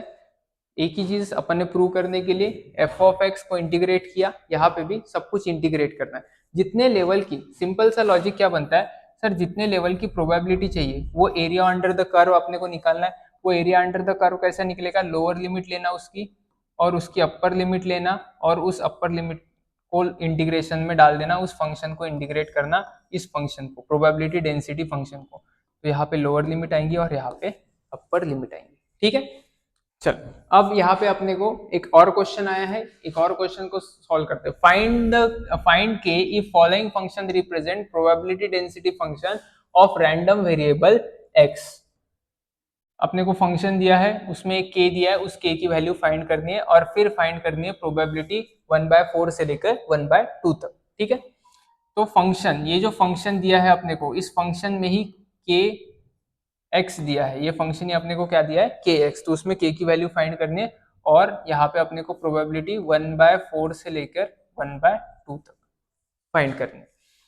सबसे पहले सर वही, अगर ये प्रोबेबिलिटी डेंसिटी फंक्शन है, अगर ये प्रोबेबिलिटी डेंसिटी फंक्शन है तो पूरा एरिया अंडर द कर्व, मतलब माइनस इंफिनिटी से लेके पॉजिटिव इंफिनिटी तक, माइनस इंफिनिटी से लेके पॉजिटिव इंफिनिटी तक एरिया अंडर द कर्व कितना आएगा विथ रिस्पेक्ट टू dx, ये आएगा 1। ठीक है, अब समझना ये फंक्शन वैल्यू कहां से कहां तक एक्सेप्ट कर रहा है सर, 0 से लेके 2 तक। तो माइनस इंफिनिटी से इंफिनिटी लिखने की जरूरत नहीं, अपन डायरेक्टली सीधा लिख सकते हैं 0 से लेके 2 तक f of x with respect to d x is equal to 1, ये लिख दिया। अब फिर क्या करना है, एफ ऑफ एक्स की जगह के एक्स 0 से लेके 2 तक with respect to d x is equal to 1। के कांस्टेंट होने की वजह से बाहर जाएगा, एक्स का इंटीग्रेशन क्या आएगा सर, एक्स का integration x square upon 2, upper limit lower limit डाल दो, 0 से 2 इज इक्वल टू 1। ठीक है, ये डाल दिया। अब समझना, इसको सॉल्व करते हैं। ये सबको ब्रैकेट में है, पहले 0 नहीं, पहले अपर लिमिट डालेंगे 2 स्क्वायर 4 अपॉन 2 माइनस 0 क्या आएगा, 0 है तो 0 आ जाएंगी वैल्यू इज इक्वल टू 1। तो k is equal to k into 2 is equal to 1, तो k is equal to 1/2, k की वैल्यू कितनी आएंगी 1/2।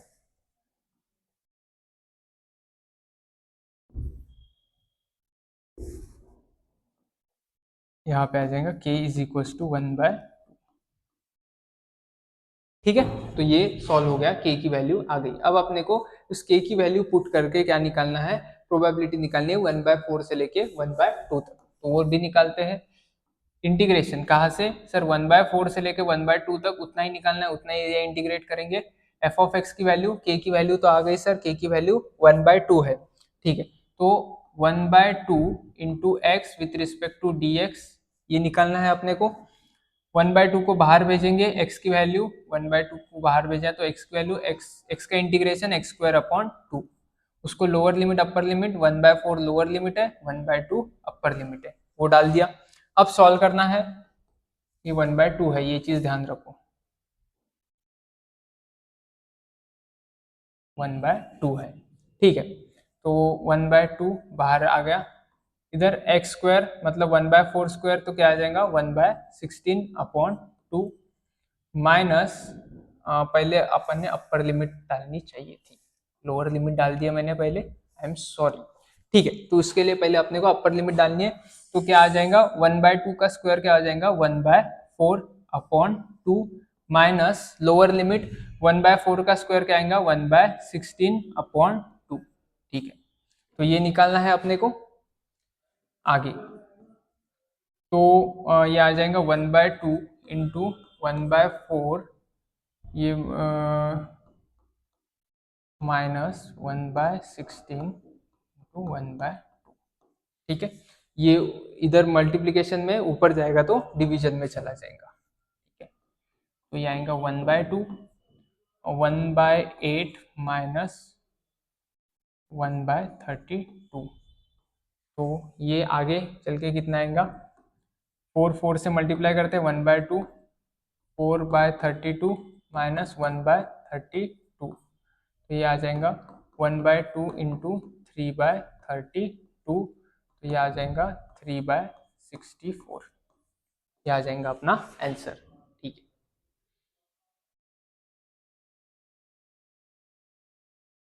3/64 ही आ जाएगा आंसर। एक्सपेक्टेड वैल्यू क्या होता है समझते हैं। मान लो ये तुम्हारा प्रोबेबिलिटी डिस्ट्रीब्यूशन फंक्शन है, ठीक है। अब प्रोबेबिलिटी डिस्ट्रीब्यूशन फंक्शन में एक लोअर लिमिट भी बनती है, मान लो x की वैल्यू कम से कम 0 आ सकती है और x की वैल्यू ज्यादा से ज्यादा 5 तक आ सकती है, ठीक है, कम और ज्यादा का पता। बट अपने को ये निकालना है कि एवरेज x आने के चांसेस कितने हैं, एवरेज x के आने के चांसेस कितने। ये तो रिमोट है, ये तो अपने को क्या दिया है, ये तो अपने को एक रेंज दी है कम से कम और ज्यादा के ज्यादा, ये तो एकदम एक्सट्रीम वैल्यूज है। अपने को एवरेज क्या आ सकता है वो निकालना पड़ता है, उस केस में अपने को निकालनी पड़ती है expected value. The expected value of discrete random variable x is denoted by e of x और mu is a measure of central tendency of its probability distribution. It represents the average value of x if the experiment is represented many times weighted average. समझना क्या है, basically अपने को क्या निकालना है, ये आने की प्रोबेबिलिटी जो एवरेज वैल्यू आ सकती है वो आने की प्रोबेबिलिटी निकालनी है, एक्सपेक्टेड वैल्यू निकालनी है। तो एवरेज को ही बोला जाता है expected value, average is equal to expected value, ठीक है, ये एवरेज ही होता है एक्सपेक्टेड वैल्यू। अब ये निकालते कैसे समझना, डिस्क्रीट रैंडम वेरिएबल में। अब सर डिस्क्रीट है तो मतलब एक सेट ऑफ फाइनाइट वैल्यूज ही होंगी, तो मान लो अपन ने कॉइन किया टॉस 2 बार, 2 कॉइन्स आर टॉस्ड, तो x यानी heads, heads is equal to heads, तो हेड्स आने के चांसेस कितने सर, 0 बार भी हेड्स आ सकता है, 1 बार भी आ सकता है और ज्यादा से ज्यादा 2 बार आ सकता है। तो p ऑफ x क्या हो जाएगा, प्रोबेबिलिटी क्या हो जाएंगी उनकी इंडिविजुअल। तो समझना 0 हेड्स आने के चांसेस रहते हैं 1/4, ये अपन ने एक्सपेरिमेंट ऊपर किया। हेड्स एक बार आने के चांसेस, हेड्स या टेल्स या टेल्स या हेड्स ऐसा आ सकता है, तो ये हो जाएगा 2/4। और हेड्स 2 बार आने के चांसेस, हेड्स हेड्स, तो ये एक ही पॉसिबिलिटी बनती है 4 में से 1/4, तो टोटल कितना बन जाएगा 4/4, दैट इज इक्वल टू 1। तो ये अपन ने करेक्ट किया, ठीक है, तो ये निकाला। अब एक्सपेक्टेड वैल्यू निकालते कैसे समझना, ये जो x है और ये p ऑफ x है उनको मल्टीप्लाई करना, तो x into probability of x, मतलब वो रैंडम वेरिएबल और उसकी प्रोबेबिलिटी को मल्टीप्लाई करना। तो 0 इंटू 1/4, 0 इंटू 1/4 तो हो जाएगा 0, 1 इंटू 2/4 तो ये हो जाएगा 2/4, और 2 इंटू 1/4, 2 इंटू 1/4 ये हो जाएगा 2/4, ठीक है। अब क्या करना, अब इनकी टोटल करना, तो क्या हो जाएगा 0, 2/4 प्लस 2/4 ये हो जाएगा 4/4। एक मिनट, अपन ने बराबर किया है क्या, ये हो जाएगा 2/4, ये हो जाएगा 2/4, ये हो जाएगा 0, तो ये हो जाएगा 4/4। हाँ, तो ये आ गया अपना expected value of x, x की एक्सपेक्टेड वैल्यू। तो x कितनी बार आ सकता, x के मीडियन एवरेज आने के चांसेस कितने हैं, x इज इक्वल टू 1। तो बेसिकली क्या फॉर्मूला बना, ये फॉर्मूला बना कि अपने को सबकी टोटल करनी पड़ी, मतलब summation of x into P of x। भी रैंडम वेरिएबल लेना और उस रैंडम वेरिएबल की उनकी इंडिविजुअल प्रोबेबिलिटी से मल्टीप्लाई करना, और ये सारे जो कैलकुलेशन है उसका समेशन करना, मतलब जितने भी अवेलेबल है इतना, यहाँ पे भी अपन ने क्या किया था, सम ही किया था इन सबका, और फिर क्या आ जाएगा तुम्हें एक्सपेक्टेड वैल्यू मिल जाएगी। तो ये हो गया एक्सपेक्टेड वैल्यू का फॉर्मूला। अब हम बात करने वाले हैं वेरिएंस की। वेरिएंस क्या होता है, जनरली अपन प्रोबेबिलिटी डिस्ट्रीब्यूशन निकालते हैं और इस प्रोबेबिलिटी डिस्ट्रीब्यूशन में, ठीक है, ये आ गई एक्स एक्सिस पे एक्स की वैल्यू, रैंडम वेरिएबल की वैल्यू, और ये आ गई P of x, random variable की प्रोबेबिलिटी। तो इसका अपन ने मीन निकाला है, मीन को ही अपन क्या बोलते थे, expected value E of x. हाँ, अब क्या हो सकता है, ये डेटा डिस्पर्स्ड होता है, सभी जो डेटा होता है या सभी जो प्रोबेबिलिटीज होती है वो हमेशा मीन के पास होती है क्या, नहीं सर, यहाँ पे मीन से कई कुछ कुछ प्रोबेबिलिटीज होती है वो मीन से ज्यादा होती है, यानी इस एक्स के दूर रहेंगी, ठीक है। तो ये जो डेटा है वो मीन से कितना दूर गया है ये निकालने के लिए रहता है वेरिएंस, ठीक है, वेरिएंस ऑफ एक्स। अब दो एग्जांपल देख लेते हैं, ये डेटा को ऑब्जर्व करना और इस डेटा को ऑब्जर्व करना। क्या है सर, दोनों डेटा में एक्सपेक्टेड वैल्यू निकलेगी, ठीक है, और दोनों डेटा में एक्स की वैल्यू निकल रही है, बट फर्क क्या है, ये डेटा ज्यादा डिस्पर्स्ड है और वो डेटा कम डिस्पर्स्ड है, तो इसका वेरिएंस ज्यादा रहेगा और इसका वेरिएंस थोड़ा कम रहेगा। तो वेरिएंस क्या करता है, वेरिएंस अपने को ये बताता है कि तुम्हारा जो डेटा है वो कहाँ से मीन से कितना दूर गया है, मीन से कितना डेविएट हुआ है। यहाँ पे मीन से थोड़ा सा ही डेविएट हुआ है, इस केस में सेकंड केस में ज्यादा डेविएट हुआ था। तो पढ़ लेते एक बार। Variance of a discrete random variable x denoted as variance of x is a measure of spread or dispersion of values of x around its mean, mean के अराउंड। It quantifies how much the value deviate from the expected value, mean से कितना deviate हुआ है on average. On average basis पे अपने को maximum नहीं चाहिए, वापस से बात, अपने को क्या नहीं चाहिए, मैक्सिमम कितना डेविएट हुआ है वो नहीं चाहिए, अपने को एवरेजली वैल्यू कितना डेविएट हो रही है वो चाहिए। ठीक है, ये चीज याद रखना। अब निकाला कैसे जाता है सर, वेरिएंस निकालने के लिए समझना, वेरिएंस निकालने के लिए दो फॉर्मूलेज होते हैं, एक तो ये फॉर्मूला और एक तो ये फॉर्मूला। कुछ जगह पे पहला यूज किया जाता है, कुछ जगह पे दूसरा यूज किया जाता है। अपने बुक में ये सेकंड फॉर्मूला यूज किया गया है, अपने बुक में ये सेकंड यूज किया गया है फॉर्मूला, और अपन भी यही करेंगे। निकाला कैसे जाता है समझ लेते हैं। मान लो एक रैंडम वेरिएबल है, रैंडम वेरिएबल तुमने कॉइन टॉस किया है, कॉइन इज टॉस्ड 2 टाइम्स, तो हेड्स आने की probability x is equal to heads. ठीक है, रैंडम वेरिएबल को हेड्स आने की प्रोबेबिलिटी तो 0, 1 और 2, मैक्सिमम 2 हेड्स आ सकते हैं। p ऑफ x निकालते हैं, p ऑफ x आएगा ये 1/4, ये आएगा 2/4 और ये आएगा 1/4 और ये टोटल हो जाएगा 4/4। अब इसकी एक्सपेक्टेड वैल्यू निकालेंगे, एक्सपेक्टेड वैल्यू को क्या करना पड़ता है सर, x को मल्टीप्लाई करना पड़ेगा p ऑफ x से, तो एक्सपेक्टेड वैल्यू मिल जाएंगी। तो इसको मल्टीप्लाई करेंगे तो ये आ जाएगा 0, इसको मल्टीप्लाई करेंगे तो आ जाएगा 2/4, इसको मल्टीप्लाई करेंगे इन दोनों को तो ये आ जाएगा 2/4, तो एक्सपेक्टेड वैल्यू कितनी आ जाएंगी 4/4, यानी एक्सपेक्टेड वैल्यू ऑफ x कितनी आ जाएंगी 1। ठीक है, ये भी आ गया।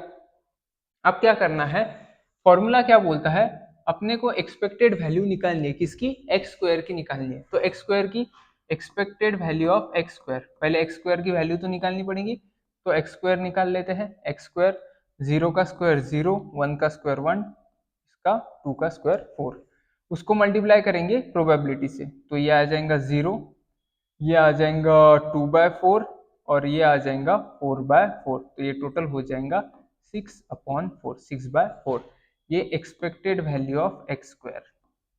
ठीक है, ये भी आ गया पूरा एक्सपेक्टेड वैल्यू, ये टोटल को बोलेंगे समेशन, ये समेशन निकालना पड़ता है अपने को। अब क्या करना है, वेरिएंस के लिए formula, variance of x is equal to expected value of x square minus expected value of x whole square, ये फॉर्मूला है। ठीक है, तो expected value of x square, तो expected value of x square आ जाएगा 6/4 minus expected value of x का whole square मतलब 1 का स्क्वायर, तो वो रह जाएगा 1, तो 6/4 माइनस 1, तो ये कितना हो जाएगा 2/4 और ये हो जाएगा 1/2, तो 1/2 तुम्हारा क्या आ जाएगा, वेरिएंस आ जाएगा इस केस में। जो केस अपन ने कौन सा, दो कॉइन अपन ने टॉस किए थे, ये जो दो कॉइन टॉस किए थे उसका क्या आ जाएगा, ये वेरिएंस आ जाएगा।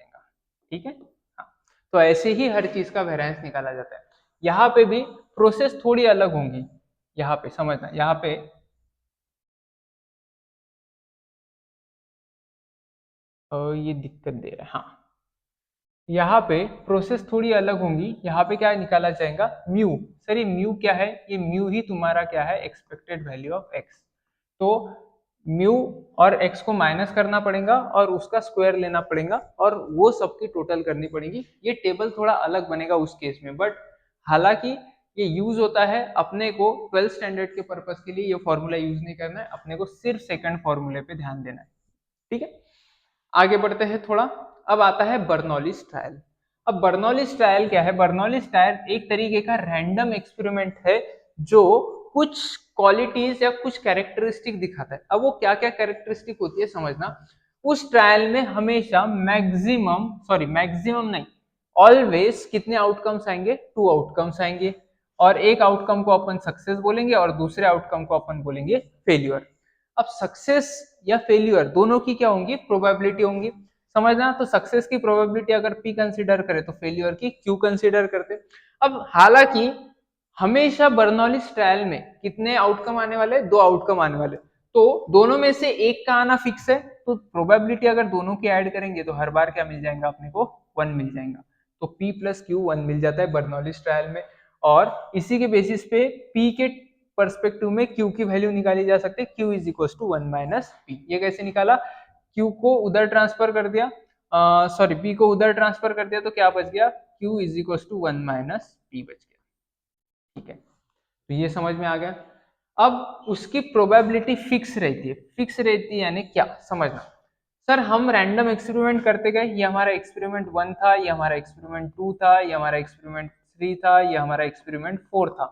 अब इसमें P और Q की जो प्रोबेबिलिटीज रहेंगी, वो P और Q की प्रोबेबिलिटीज हमेशा सेम रहेंगी स्टार्टिंग से लेके एंड तक। मतलब अगर तुम बोलते हो कि तुम्हारी P की प्रोबेबिलिटी 1/2 है, तो यहाँ पे भी 1/2, यहाँ पे भी 1/2, यहाँ पे भी 1/2। ऐसा नहीं होना चाहिए कि P की प्रोबेबिलिटी सर बीच में चेंज हो गई, P की प्रोबेबिलिटी बीच में क्या हो गई, P की प्रोबेबिलिटी बीच में 3/4 हो गई। अगर ये होता है तो वो बर्नौलीज ट्रायल नहीं कहलाएगा, प्रोबेबिलिटी हमेशा फिक्स रहेंगी।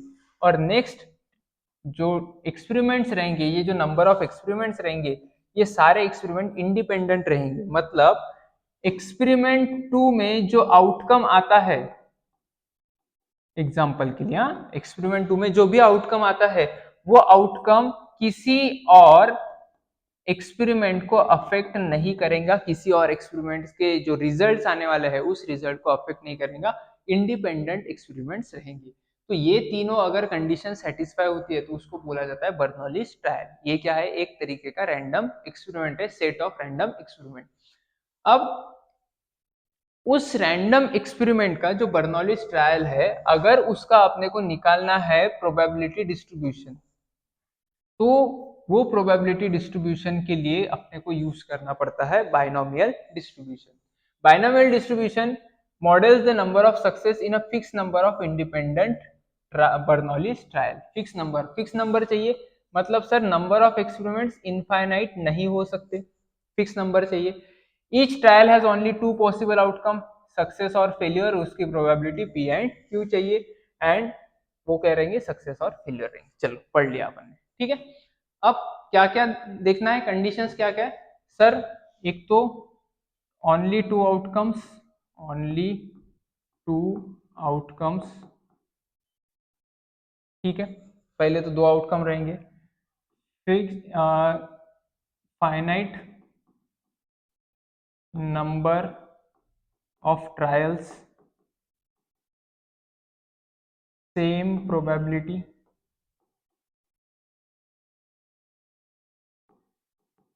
एंड फिक्स्ड, ठीक सॉरी फिक्स नहीं इंडिपेंडेंट ट्रायल्स।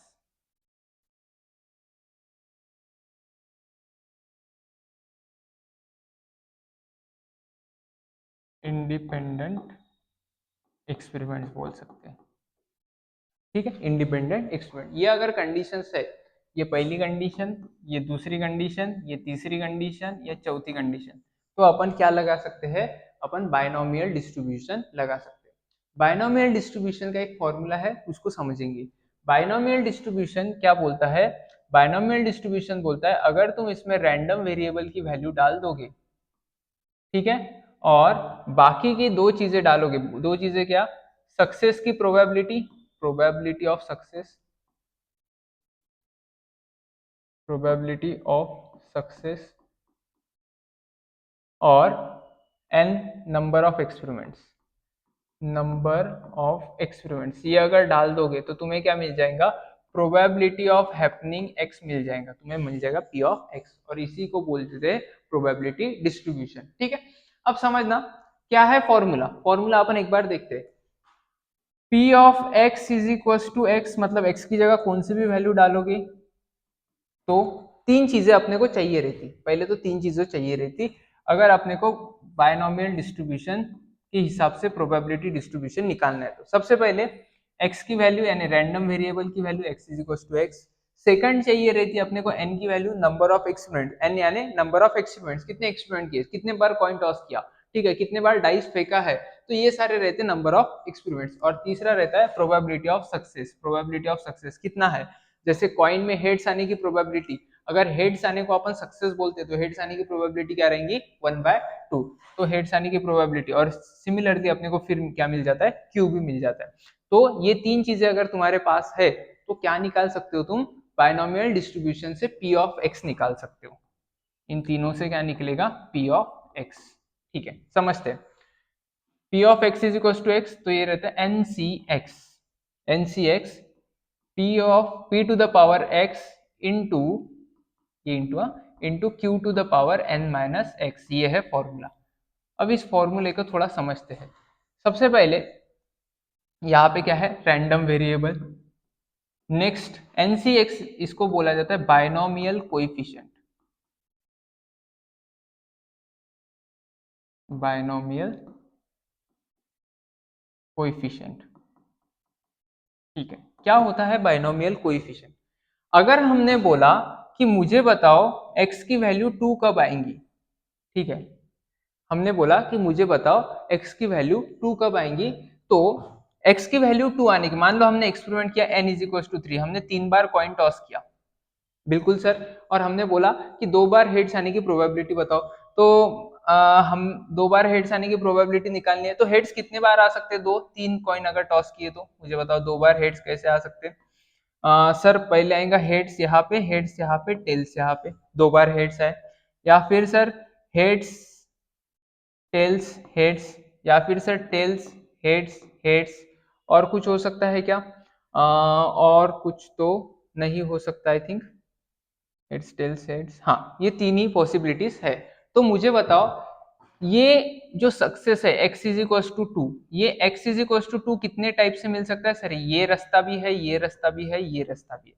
तो बायनोमियल कोएफिशिएंट क्या करता है समझना, बायनोमियल कोएफिशिएंट बोलता है कि तुमने जिसको सक्सेस माना है, जिस रैंडम वेरिएबल को सक्सेस माना है, वो रैंडम वेरिएबल का सक्सेस, वो सक्सेस, वो जो इवेंट है वो कितने टाइप से हो सकता है, वो निकालने के लिए रहता है NCX।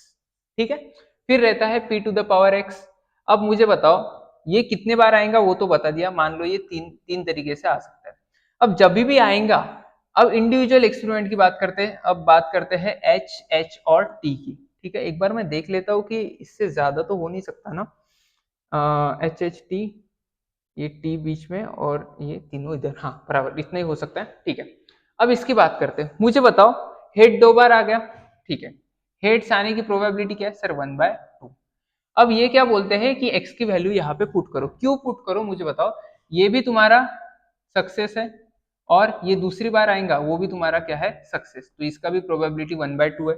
और अब क्या करेंगे, अगर ये 1/2 को मल्टीप्लाई करेंगे, क्योंकि दोनों ये चीजें एक साथ आनी चाहिए ना, तो हमारी प्रोबेबिलिटी क्या बन जाएगी 1/2 होल स्क्वायर, समझा, 1/2 होल स्क्वायर बन जाती है। अब ये है हमारा फेल्यूर, जो नहीं आया, हेड्स आया तो सक्सेस, टेल्स आया तो फेल्यूर। तो मान लो इस केस में हाइपोथेटिकल सिचुएशन, ठीक है, ये कहीं पे भी ट्रू नहीं है, बट हाइपोथेटिकल सिचुएशन तुम्हारे फेल्यूर की प्रोबेबिलिटी है 1/3। तो अपने को क्या करना पड़ेगा, एक बार हेड्स आना चाहिए एंड एक बार हेड्स आना चाहिए एंड एक बार टेल्स आना चाहिए, बिल्कुल ठीक है। अब मुझे बताओ ये जब एंड बीच में रहता, एक बार टेल्स आना चाहिए, जब एंड बीच में रहता तो अपने को क्या करनी पड़ती, उनकी इंडिविजुअल प्रोबेबिलिटीज मल्टीप्लाई करनी पड़ती। तो यहाँ पे अपन ने सक्सेस की प्रोबेबिलिटी मल्टीप्लाई कर दी, 2 बार कॉइन को टॉस, मतलब 2 बार रिजल्ट आ गया, कितने रिजल्ट बच गए सर, एक रिजल्ट बच गया। अब 2 बार सक्सेस का आया तो एक बार किसका आएगा, एक बार फेल्यूर का आएगा, तो वो फेल्यूर की जो प्रोबेबिलिटी है उसको जितने एक्सपेरिमेंट्स रह गए हैं उतने पावर से मल्टीप्लाई करना पड़ता है। सर आपने कितनी बार एक्सपेरिमेंट किए थे, 3 बार, 3 बार में से 2 बार सक्सेस मिल गया तो 2 बार सक्सेस का यहाँ पे स्क्वायर कर दिया और एक रह गया तो एक बार पावर में देके फेल्यूर की प्रोबेबिलिटी लिख दी। तो उसका लॉजिक क्या है, उसका लॉजिक है कि वो हर एक्सपेरिमेंट की, समझना, अगर मैं HHT बोलता हूँ, H की 1/2, H की 1/2 और T की 1/3 ऐसा अज्यूम करता हूँ, तो क्या होता है, वो क्या करता है, इस 1/2 को स्क्वायर लिख देता है और 1/3 को क्या लिख देता है, 1 पावर। तो हमेशा देखना ये जो इंडिविजुअल प्रोबेबिलिटीज होती है इनका जो टोटल होता है ये होते तुम्हारे टोटल नंबर ऑफ एक्सपेरिमेंट्स। ये देखो टोटल नंबर ऑफ एक्सपेरिमेंट्स अपने कितने थे, 3। बस यही करना पड़ता है, p to the power x into q to the power n minus x. X यानी कितने सक्सेस आ गए उसकी प्रोबेबिलिटी, और n minus q to the power n minus x यानी कितनी बार फेलियर आ गए उन सबकी मिलके प्रोबेबिलिटी। ठीक है, तो और ये इंडिविजुअल प्रोबेबिलिटीज मिलने के बाद ये जो चीज है वो कितने टाइप से हो सकती है, वो 3 तरीके से हो सकती है। तो उसको 3 तरीके से मल्टीप्लाई, 3 बार मल्टीप्लाई कर दिया जाता है। ठीक है, तो इंडिविजुअल प्रोबेबिलिटीज को 3 बार मल्टीप्लाई कर देंगे। अब रियल लाइफ देखते हैं कि होता कैसे है। ये बायनोमियल डिस्ट्रीब्यूशन का एक एग्जांपल है। Probability that bulb produced by a factory will fuse after 200 days is 0.2। अपने को सर बायनोमियल डिस्ट्रीब्यूशन की प्रोबेबिलिटी निकालने के लिए 3 चीजें चाहिए, ऐसा आपने बोला था, x, n और p, p के साथ q चाहिए। ठीक है, अब क्या बोला है कि बल्ब फ्यूज होगा कितने दिन बाद, 200 दिन बाद। इसकी प्रोबेबिलिटी कितनी है, 0.2 है। हमारे लिए सक्सेस क्या है, बल्ब फ्यूज होना ही हमारे लिए क्या है, सक्सेस। ठीक है, तो हम क्या करते हैं, फ्यूज होने की प्रोबेबिलिटी यानी सक्सेस की प्रोबेबिलिटी हमेशा 0.2 लिख देते हैं। अब अपने को पता है कि Q की वैल्यू क्या होती है, 1 माइनस पी, तो Q की वैल्यू क्या हो जाएंगी, 0.8। 0.2 0.8 आ गया। कितने बार अपने को चेक करना है, denote the number of bulbs out of 5। अपने को 200 दिन चेक नहीं करना है, ये चीज गलत हो जाएंगी यहाँ पे अगर करें। अपन 5 बल्ब्स चेक करने वाले हैं, तो n इज इक्वल टू आ जाएगा 5। Thus fuse after 20 days 200 days of use, find the probability of x is equals to 0। पहले x is equals to 0 की प्रोबेबिलिटी निकालनी पड़ेगी। ठीक है, तो ये डेटा अपने पास आ गया। क्या बोला था कि 200 दिन बाद कोई बल्ब फ्यूज हो जाने की प्रोबेबिलिटी होती है 0.2, और नहीं होंगी इसकी प्रोबेबिलिटी बाय डिफॉल्ट हो जाएंगी 0.8। तो तुम्हें 5 बल्ब में से दिखाना है कि कितनी प्रोबेबिलिटी है कि एक भी, अगर तुम रैंडमली 5 बल्ब निकालोगे, तुम्हें पूछा है कि ऐसी प्रोबेबिलिटी बताओ कि एक भी बल्ब उसमें से फ्यूज वाला ना निकले, मतलब सभी बल्ब अच्छे निकले। तो वापस से अपना formula P of x is equal to 0, या अपन पहले फॉर्मूला वैसे का वैसे लिखते, लगा ही था। P of x is equal to x n C x. तरीके बताने के लिए कितने तरीके से x इज इक्वल टू 0 आ सकता है, into p to the power x, success जो आएगा उसकी प्रोबेबिलिटी और सबकी प्रोबेबिलिटी, इंटू फेल्यूर, जितने रह जाएंगे उतने फेल्यूर, और रह जाए कितने जाएंगे n माइनस एक्स, क्योंकि अपन n टाइम्स ही क्या कर रहे हैं, एक्सपेरिमेंट कर रहे हैं। बस यही वैल्यूज डाल देते, p of x is equal to 0, n यानी 5 c x की वैल्यू है सर 0, अब into p to the power x की value 0 into q to the power n minus x minus 5 minus 0 is equal to 5 होता है basically. अब ये NCX को सॉल्व कैसे किया जाता है, तो NCX को सॉल्व करने का एक फॉर्मूला होता है, इसको याद रखना, n factorial upon x factorial into n minus x factorial, ये उसका रहता है फॉर्मूला। बस वही फॉर्मूला अपन यूज करेंगे। n की जगह क्या है 5, तो अपन लिखेंगे 5 फैक्टोरियल अपॉन x फैक्टोरियल मतलब 0 factorial, and n minus x मतलब 5 माइनस 0, तो क्या आ जाएगा 5 फैक्टोरियल। फैक्टोरियल क्या होता है, किसी भी चीज का अगर तुम फैक्टोरियल बोलते हो तो वो नंबर से लेके 1 तक उसको मल्टीप्लाई करते जाना एक एक नंबर कम करके। तो 5 फैक्टोरियल की वैल्यू क्या हो जाएंगी, 5 इंटू 4 इंटू 3 इंटू 2 इंटू 1। ठीक है, सिमिलरली अगर 3 फैक्टोरियल की बात करते हैं तो उस नंबर से लेके एक तक एक एक नंबर कम करते जाना, 3 इंटू 2 इंटू 1, तो ये इनकी हो जाएंगी वैल्यू, जो भी आंसर आएगा उसकी वैल्यू हो जाती है। खैर, अब हमेशा समझना कि 0 फैक्टोरियल की वैल्यू 0 नहीं रहती है, 1 रहती है। ठीक है, तो अपन यहाँ पे वही चीज करेंगे, इनटू p की वैल्यू क्या है, p की वैल्यू है 0.2 to the power 0 into 0.8 to the power क्या हो जाएंगी 5। ठीक, अब ये 5 फैक्टोरियल और 5 फैक्टोरियल कट जाएगा, 0 फैक्टोरियल की वैल्यू 1 है, तो 1 अपॉन 1 1 ही रहेगा। ये 0.2 टू द पावर 0 क्या हो जाएगा, 1 हो जाएगा, तो बच क्या जाएगा सर 0.8 टू द पावर 5, ये रहेंगी उसकी p of x is equal to 0 की प्रोबेबिलिटी। ठीक है, तो ये रहेंगी प्रोबेबिलिटी, इसको सॉल्व भी कर सकते हैं आगे चल के। सिमिलरली अब अपने को क्या पूछा है, अब अपने को पूछा है probability that x is less than और equals to 1, x is less than और इक्वल्स टू 1 अगर पूछा है अपने को सेकंड इसमें, x इज लेस देन और इक्वल्स टू 1 ये पूछा है, तो अपन क्या करेंगे, मतलब x की वैल्यू क्या चलती है sir, x is equals to 0 भी चलता और x इज इक्वल्स टू क्या चलता, x इज इक्वल्स टू 1 भी चलता, ये भी चलता अपने को। तो तीन चीजें पता होनी चाहिए, x तो मिल गया, n कितने एक्सपेरिमेंट किए थे, n इज इक्वल्स टू 5 है, प्रोबेबिलिटी सक्सेस की कितनी थी, p इज इक्वल्स टू 0.2 और q इज इक्वल्स टू 0.8, तीनों चीजें आ गई। अब अपन क्या कर सकते हैं, फॉर्मूले में डाल के आंसर निकाल सकते हैं, निकालते हैं। p of x is equals to 0 निकाला है क्या, yes sir, p of x is equals to 0 तो निकाला है, बट फिलहाल लिख देते p of x is equals to 0 plus p of x is equals to 1 निकालना पड़ेगा, किसके लिए सर, अगर आपको निकालना है p of x is greater than और इक्वल्स टू 1 निकालना है तो, ठीक है, ऐसा निकालना पड़ेगा, क्योंकि ग्रेटर देन और equals to, sorry less than और इक्वल्स टू 1 अगर बोलते हो तुम, तो इसका मतलब p की वैल्यू 0, सॉरी x की वैल्यू 0 आ सकती है और x की वैल्यू 1 भी आ सकती है। p of x is equal to 0 already निकाल के रखे अपन, क्या है 0.8 टू द पावर 5, मल्टीप्लाई करना पड़ेगा उसे, plus p of x is equal to 1 की वैल्यू निकालते हैं, सर कुछ नहीं, n की वैल्यू कितनी है 5, तो 5c x की वैल्यू कितनी है 1, 5c 1 इंटू p की वैल्यू कितनी है, p की वैल्यू दी है 0.2 x की value 1 into 0.8 to the power n minus x, तो x की वैल्यू 1 थी, n की 5 थी, तो 5 माइनस 1 4 हो जाएगा, ठीक है, वापस प्लस करेंगे 0.8 to the power 5 factorial upon 1 factorial into 4 factorial, ठीक है, हाँ, तो ये आ जाएगा।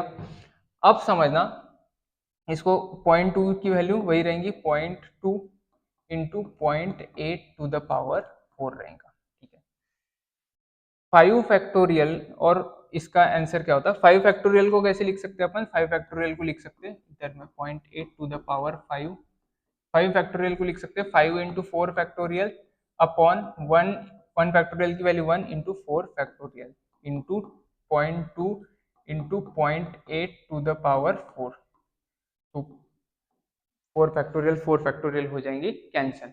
अब क्या रह जाएगा 0.8 to the power 5 plus 0.2 into 0.8 to the power 4, ये हो जाएगा उसका आंसर, किसका, probability of x is less than और इक्वल्स टू 1 का आंसर, ठीक है, यहाँ पे भी ग्रेटर देन इक्वल्स टू हो गया, लेस देन और इक्वल्स टू 1, हाँ, तो ये हो गया सॉल्विंग, तो ऐसे सॉल्व किया जाता है इनको, ये आंसर निकालना पड़ेगा तुम्हें मल्टीप्लाई करके उसको, तो यहाँ पे मैंने मल्टीप्लाई नहीं किया, डायरेक्ट उतना ही लिख के दिया, क्योंकि यहाँ पे अपन सिर्फ कंसेप्ट डिस्कस करने वाले, कैलकुलेशन पे अपन टाइम वेस्ट नहीं करेंगे। नेक्स्ट आता है, अगर कोई चीज यानी कोई एक्सपेरिमेंट अगर बर्नौली का है तो वो बायनोमियल डिस्ट्रीब्यूशन फॉलो करेगा। अब बायनोमियल डिस्ट्रीब्यूशन में समझना मीन क्या आएगा और वेरिएंस क्या आएगा ये फिक्स रहता है, इसके फॉर्मूलेज रहते हैं। तो मीन का फॉर्मूला रहता है n इंटू पी, एन यानी नंबर ऑफ एक्सपेरिमेंट, p यानी प्रोबेबिलिटी ऑफ सक्सेस, और वेरिएंस का फॉर्मूला रहता है n into p into Q, तो ये दोनों फॉर्मूले रहते हैं।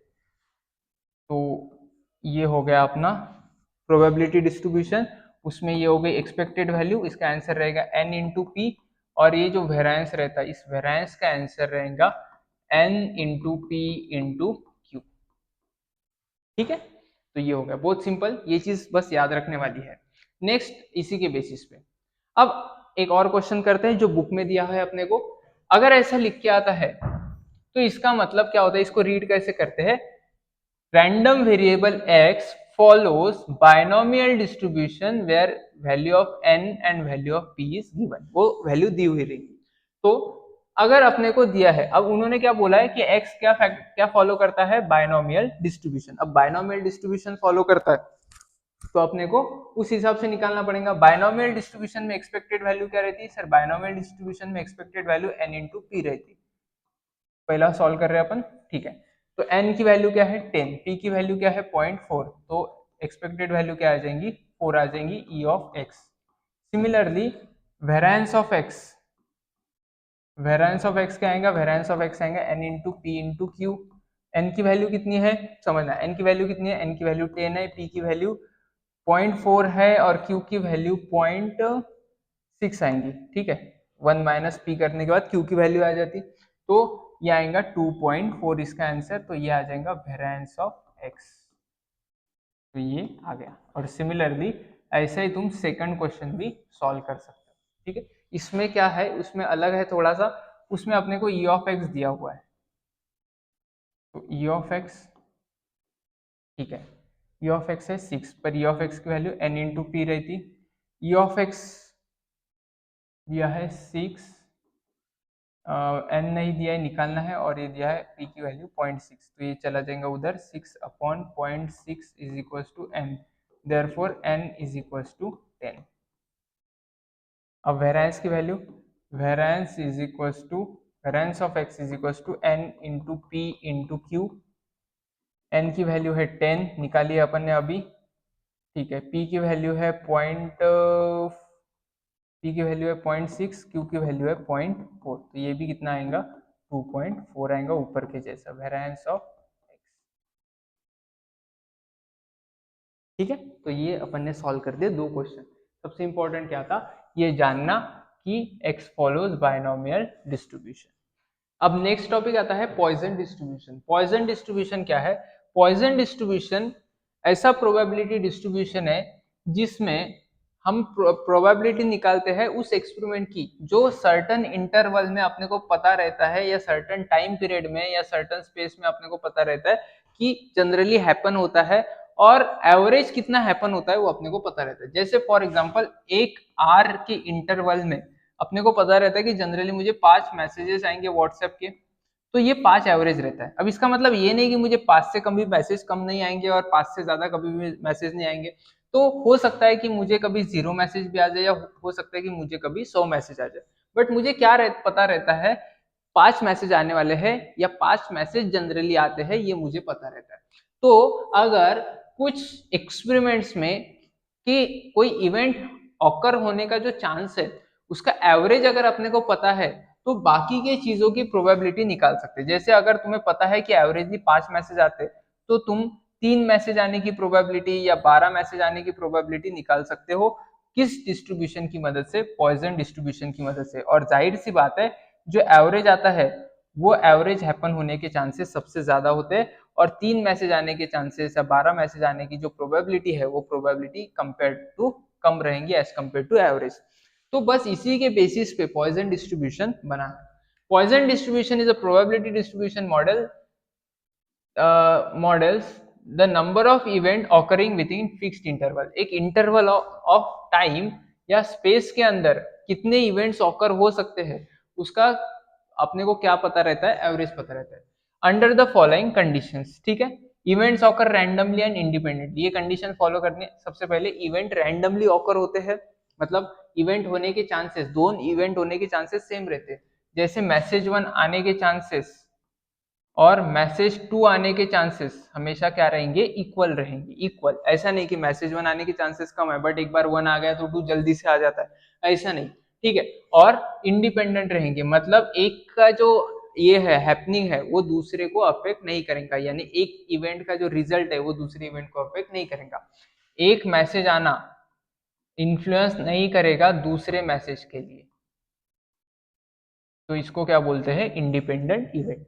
और अपने को क्या पता होना चाहिए, average rate of occurrence is constant over the interval. इसका जो एवरेज है वो एवरेज सेम रहना चाहिए। ऐसा नहीं कि तुमने बीच में इवेंट के बीच में एवरेज को रिकैलकुलेट किया, ऐसा नहीं है। Two events can not occur exactly at the same instant. Generally 2 message एक साथ आ सकते हैं, बट अपन अज्यूम करके ये चलेंगे कि 2 मैसेज कभी भी एक साथ नहीं आ सकते। मतलब जो इवेंट होने वाला है वो एक टाइम पे एक ही इवेंट हो सकता है, फिर दूसरा टाइम, वो टाइम निकल जाने के बाद दूसरा इवेंट हो सकता है, बट एक टाइम पे 2 इवेंट एक साथ नहीं हो सकते। ठीक है, तो ये तीनों कंडीशंस अपने को पता करनी है कि रैंडम और इंडिपेंडेंस की कंडीशन, दूसरा एवरेज रेट की कंडीशन और उसका कांस्टेंट रहने की कंडीशन बेसिकली, और तीसरा no two events can not occur at same time. ये 3 कंडीशंस अगर फॉलो होती है तो अपन उसको किसी भी मैसेज आने की प्रोबेबिलिटी को या किसी भी इवेंट की प्रोबेबिलिटी को निकाल सकते हैं किससे? पॉइजन डिस्ट्रीब्यूशन से। पॉइजन डिस्ट्रीब्यूशन का फॉर्मूला क्या होता है और उसके पीछे का लॉजिक क्या होता है ये अपन देखेंगे। तो पॉइजन डिस्ट्रीब्यूशन का फॉर्मूला होता है P of x is equal to X where X is a random variable. उसका फॉर्मूला रहता है e to the power minus m into m to the power x upon x factorial. ठीक है, ये उसका रहता है फॉर्मूला। अब ये क्या बताता है, m यहाँ पे रहता है एवरेज, और x रहता है रैंडम वेरिएबल, रैंडम वेरिएबल। तो समझना फॉर्मूला क्या आपने को बना के दे रहा है, समझना। अगर तुम्हें एवरेजली फॉर्मूला क्या अपने को निकाल के देता है, समझ रहे अपन। अगर एवरेजली मुझे मैसेजेस आते हैं 2 एक यूनिट ऑफ टाइम में, तो मुझे अगर प्रोबेबिलिटी निकालनी है कि मुझे कितनी प्रोबेबिलिटी है कि उस एक आधे मिनट में मुझे मैसेजेस आएंगे 50, तो ये प्रोबेबिलिटी निकाल के देता है P of x is equal to 50 की प्रोबेबिलिटी मुझे निकाल के देगा कौन सा डिस्ट्रीब्यूशन? Poisson distribution. ठीक है। अब क्या है ये ई क्यू है, ठीक है, ई की वैल्यू क्या होती है 2.7183। तो ई एक्सपोनेंशियल फॉर्म रहता है। अब जैसे जैसे टाइम बढ़ता जाता है ना, वैसे वैसे वो इवेंट होने के जो चांसेस होते हैं वो चांसेस कम कम हो जाते हैं, या हम बोल सकते हैं कि फेल्यूर के चांसेस हमारे बढ़ जाते हैं या फेल होने के तरीके हमारे बढ़ जाते हैं। तो एक्सपोनेंशियल में क्या होता है, एक्सपोनेंशियल में वैल्यू सिग्निफिकेंटली बढ़ती जाती है। बट हमें क्या है, जैसे जैसे अपना टाइम गुजरते जाता है वैसे वैसे हमारी जो चांसेस होते हैं इवेंट होने के वो सिग्निफिकेंटली डिक्रीज हो जाते हैं। ठीक है, तो इसीलिए अपन यहाँ पे ई यूज करते हैं। ये समझ में आया तो ठीक, ये समझ में नहीं आया तो भी ठीक, अपने को ज्यादा कुछ लेना देना नहीं है, फॉर्मूला ही यूज करना है बेसिकली। बट मैंने तुम्हें एक लॉजिक बता दिया कि फॉर्मूला ऐसा क्यों बना है। अब आगे बढ़ते हैं, ये फॉर्मूला तो आ गया, इसके बेसिस पे अपन कुछ क्वेश्चन सॉल्व करने की कोशिश करते हैं। हमेशा तुम्हें टाइम रहेगा या टाइम के इंटरवल में इवेंट्स होंगे ये जरूरी नहीं है, कभी कभी एरिया के इंटरवल में भी इवेंट हो सकते हैं। The defects in plywood sheet occur at random with the average of 1 defect per 50 square feet। यहाँ पे ट्विस्ट क्या है, 50 स्क्वायर फीट के अंदर एवरेज क्या है इवेंट होने का? सर एवरेज है इवेंट होने का 1। तो एवरेज जिसको अपन m बोलते हैं वो m कितना है? 1 है। ठीक है, 50 स्क्वायर फीट ऐसा ही है, एक एरिया है, एक बेस है, एक यूनिट है, इसको कुछ इंपॉर्टेंस नहीं है। जैसे अपन 1 मिनट बोलते हैं ना, तो 1 मिनट अपने लिए बेस टाइम होता है, वैसे अपने लिए बेस एरिया है यहाँ पे 50 स्क्वायर फीट, इसका कोई लेना देना नहीं है, फॉर्मूले में इसको यूज नहीं करना, ये सिर्फ एक ट्विस्ट है। Find the probability that such sheet has no defects यानी x is equals to 0 and at least one defect यानी x is equals to 0 plus x is equals to 1, that is x is greater than or less than or equals to 1। ये अपने को इन दोनों की क्या निकालनी है? प्रोबेबिलिटी निकालनी है। ठीक है, निकालते हैं। क्या है, बस अपने को फॉर्मूला यूज करना है, P of x is equal to 0, और पॉइजन डिस्ट्रीब्यूशन है क्योंकि इवेंट ऑकर हो रहे हैं और अपने को एवरेज पता है और वो एक एरिया के साथ ऑकर होते जा रहे हैं। तो जैसे जैसे एरिया बढ़ेगा वो इवेंट ऑकर होने के जो चांसेस है वो भी क्या हो जाएंगे? बढ़ जाएंगे। ठीक है, बट उसके साथ साथ उसके फेल होने के जो चांसेस है वो भी सिग्निफिकेंटली बढ़ जाएंगे। तो e to the power minus m, e to the power minus m मतलब उल्टा आना है एक्सपोनेंट में, तो m तो दिया है अपने को, m की वैल्यू m कितना दिया है? m दिया है 1, बट माइनस m है तो -1 देना पड़ेगा, into 1 to the power x की वैल्यू कितनी है? x की वैल्यू 0 है, अपॉन 0 फैक्टोरियल यानी x फैक्टोरियल। उसका आंसर क्या आता है? e टू द पावर -1 का आंसर अपने को ऑलरेडी दिया हुआ है 0.3678, तो ये आ जाएगा 0.3678, ये गिवन रहता है, इंटू 1 टू द पावर 0 का आंसर 1 आएगा, 0 फैक्टोरियल का आंसर भी 1, तो इसका आंसर क्या आ जाएगा? 0.3678। तो ये आ जाएगा P of x is equal to 0, ये निकल गया। अब हम निकालेंगे P of x is equal to 1, क्योंकि एटलीस्ट के लिए ये भी निकालना है अपने को, ये देखो ये तो आ गया, ये भी निकालना है सेकंड आंसर के लिए, तो ये सेकंड के लिए है। ठीक है, ये फर्स्ट के लिए था।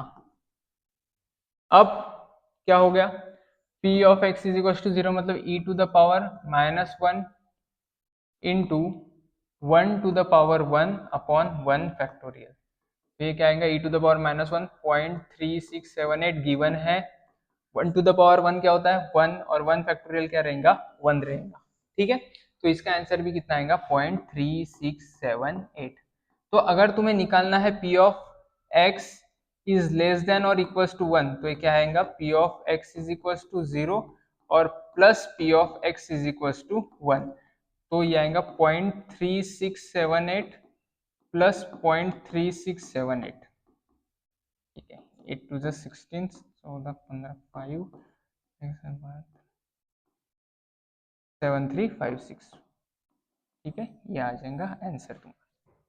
तो ऐसे सॉल्व किया जाता है, बस फॉर्मूले में वैल्यू पुट करोगे तो तुम्हारा आंसर आ जाएगा। नेक्स्ट, ये इंटरेस्टिंग सवाल है, क्या दिया है, ये बोलता है कि एक पॉइजन डिस्ट्रीब्यूशन है जिसमें एवरेज तुम्हें दिया हुआ रहेगा। अब एक इक्वेशन दिया है कि probability that x is equals to 1 and x is equals to 2 is same, then find the mean निकालना है, मतलब e to the power x निकालना है और p of x is equals to 2 निकालना है। अब एक चीज समझना, पॉइजन डिस्ट्रीब्यूशन में हमेशा मीन और वेरायंस सेम रहता है। ठीक है, ये तो बताना भूल गया था मैं, इसलिए बता रहा हूँ। ठीक है, अब अपने को निकालना है पी ऑफ एक्स, अपने को ये दिया है, ये गिवन है, और निकालना है x इज इक्वल टू 2 और मीन का यानी अपने को निकालना है m की वैल्यू। ठीक है, m की वैल्यू निकल जाएंगी अगर इस इक्वेशन को तुम सॉल्व करोगे। तो p of x is equal to 1 is equal to p of x is equal to 2। ठीक है, x की पॉइजन डिस्ट्रीब्यूशन का फॉर्मूला लगाओ दोनों के लिए, तो क्या आ जाएगा e to the power -m into m to the power 1 upon 1 factorial is equal to e to the power -m into m square, x की वैल्यू 2 है तो m स्क्वायर अपॉन 2 फैक्टोरियल। तो e to the power m cancel. ठीक है, 2 factorial को लिख सकते हैं 2 इंटू 1 और m इंटू और m स्क्वायर में का एक m कैंसिल हो जाएगा, तो क्या बच जाएगा m इज इक्वल्स टू 2। तो ये मिल जाएगा m की वैल्यू 2 इनको सॉल्व करने से। तो m की वैल्यू आ गई। अब अपने को निकालना p of x is equals to 2। p of x is equals to 2 कैसे निकालेंगे, सिंपली उसका फॉर्मूला लगाओ e to the power -m into m to the power 2 upon 2 factorial. m की वैल्यू पता है क्या, हाँ, e to the power -2 into 2 to the power 2, ठीक है, अपॉन 2 फैक्टोरियल। तो e टू द पावर -2 की वैल्यू गिवन रहेंगी, e टू द पावर -2 की वैल्यू गिवन है कितनी है 0.1353, तो ये आ जाएगा 0.1353। 2 टू ज़ा 4 बट 2 इंटू 2 लिखता हूँ, 2 फैक्टोरियल की वैल्यू भी क्या रहती है 2, तो एक टू कैंसिल हो जाएगा, तो ये हो जाएगा 2 इंटू 1353, तो ये हो जाएगा 601406, सॉरी 2406। एक मिनट, शायद गड़बड़ कर दी कुछ, तो ये हो जाएगा 3 टू ज़ा 6, बस 3 टू ज़ा 6, 5 टू ज़ा 10 से 0 1, 3 टू ज़ा 6 और 7, और ये आ जाएगा 2, आ जाएगा 0.2706। P of x is equals to 2। ठीक है, तो ये आ जाएगा उसका आंसर। बहुत सिंपल होता है, अपने को बस क्या है जो गिवन है उसको सॉल्व करने की कोशिश करनी है। सबसे पहला क्लू तो ये था कि ये पॉइजन डिस्ट्रीब्यूशन है। दूसरा, इक्वेशन दिया हुआ था तो उसको फॉर्मूला ऑब्वियसली किसका लगाएंगे, पॉइजन डिस्ट्रीब्यूशन मीन दिया हुआ है तो उसका फॉर्मूला लगाएंगे। फिर m की वैल्यू निकाली, x की वैल्यू पता है और ये भी पता है कि पॉइजन डिस्ट्रीब्यूशन लगाना है, तो इजीली अपना आंसर आ जाएगा। तो यहाँ पे अपना ये चैप्टर खत्म होता है। तो ये था अपना रिवीजन इसका प्रोबेबिलिटी डिस्ट्रीब्यूशन का। उम्मीद है आपको ये रिवीजन पसंद आया होगा। अगर पसंद आया तो बाकी के वीडियोस, बाकी के रिवीजन्स भी मैंने डाले हैं, वो भी जरूर देखें। तब तक के लिए गुड बाय।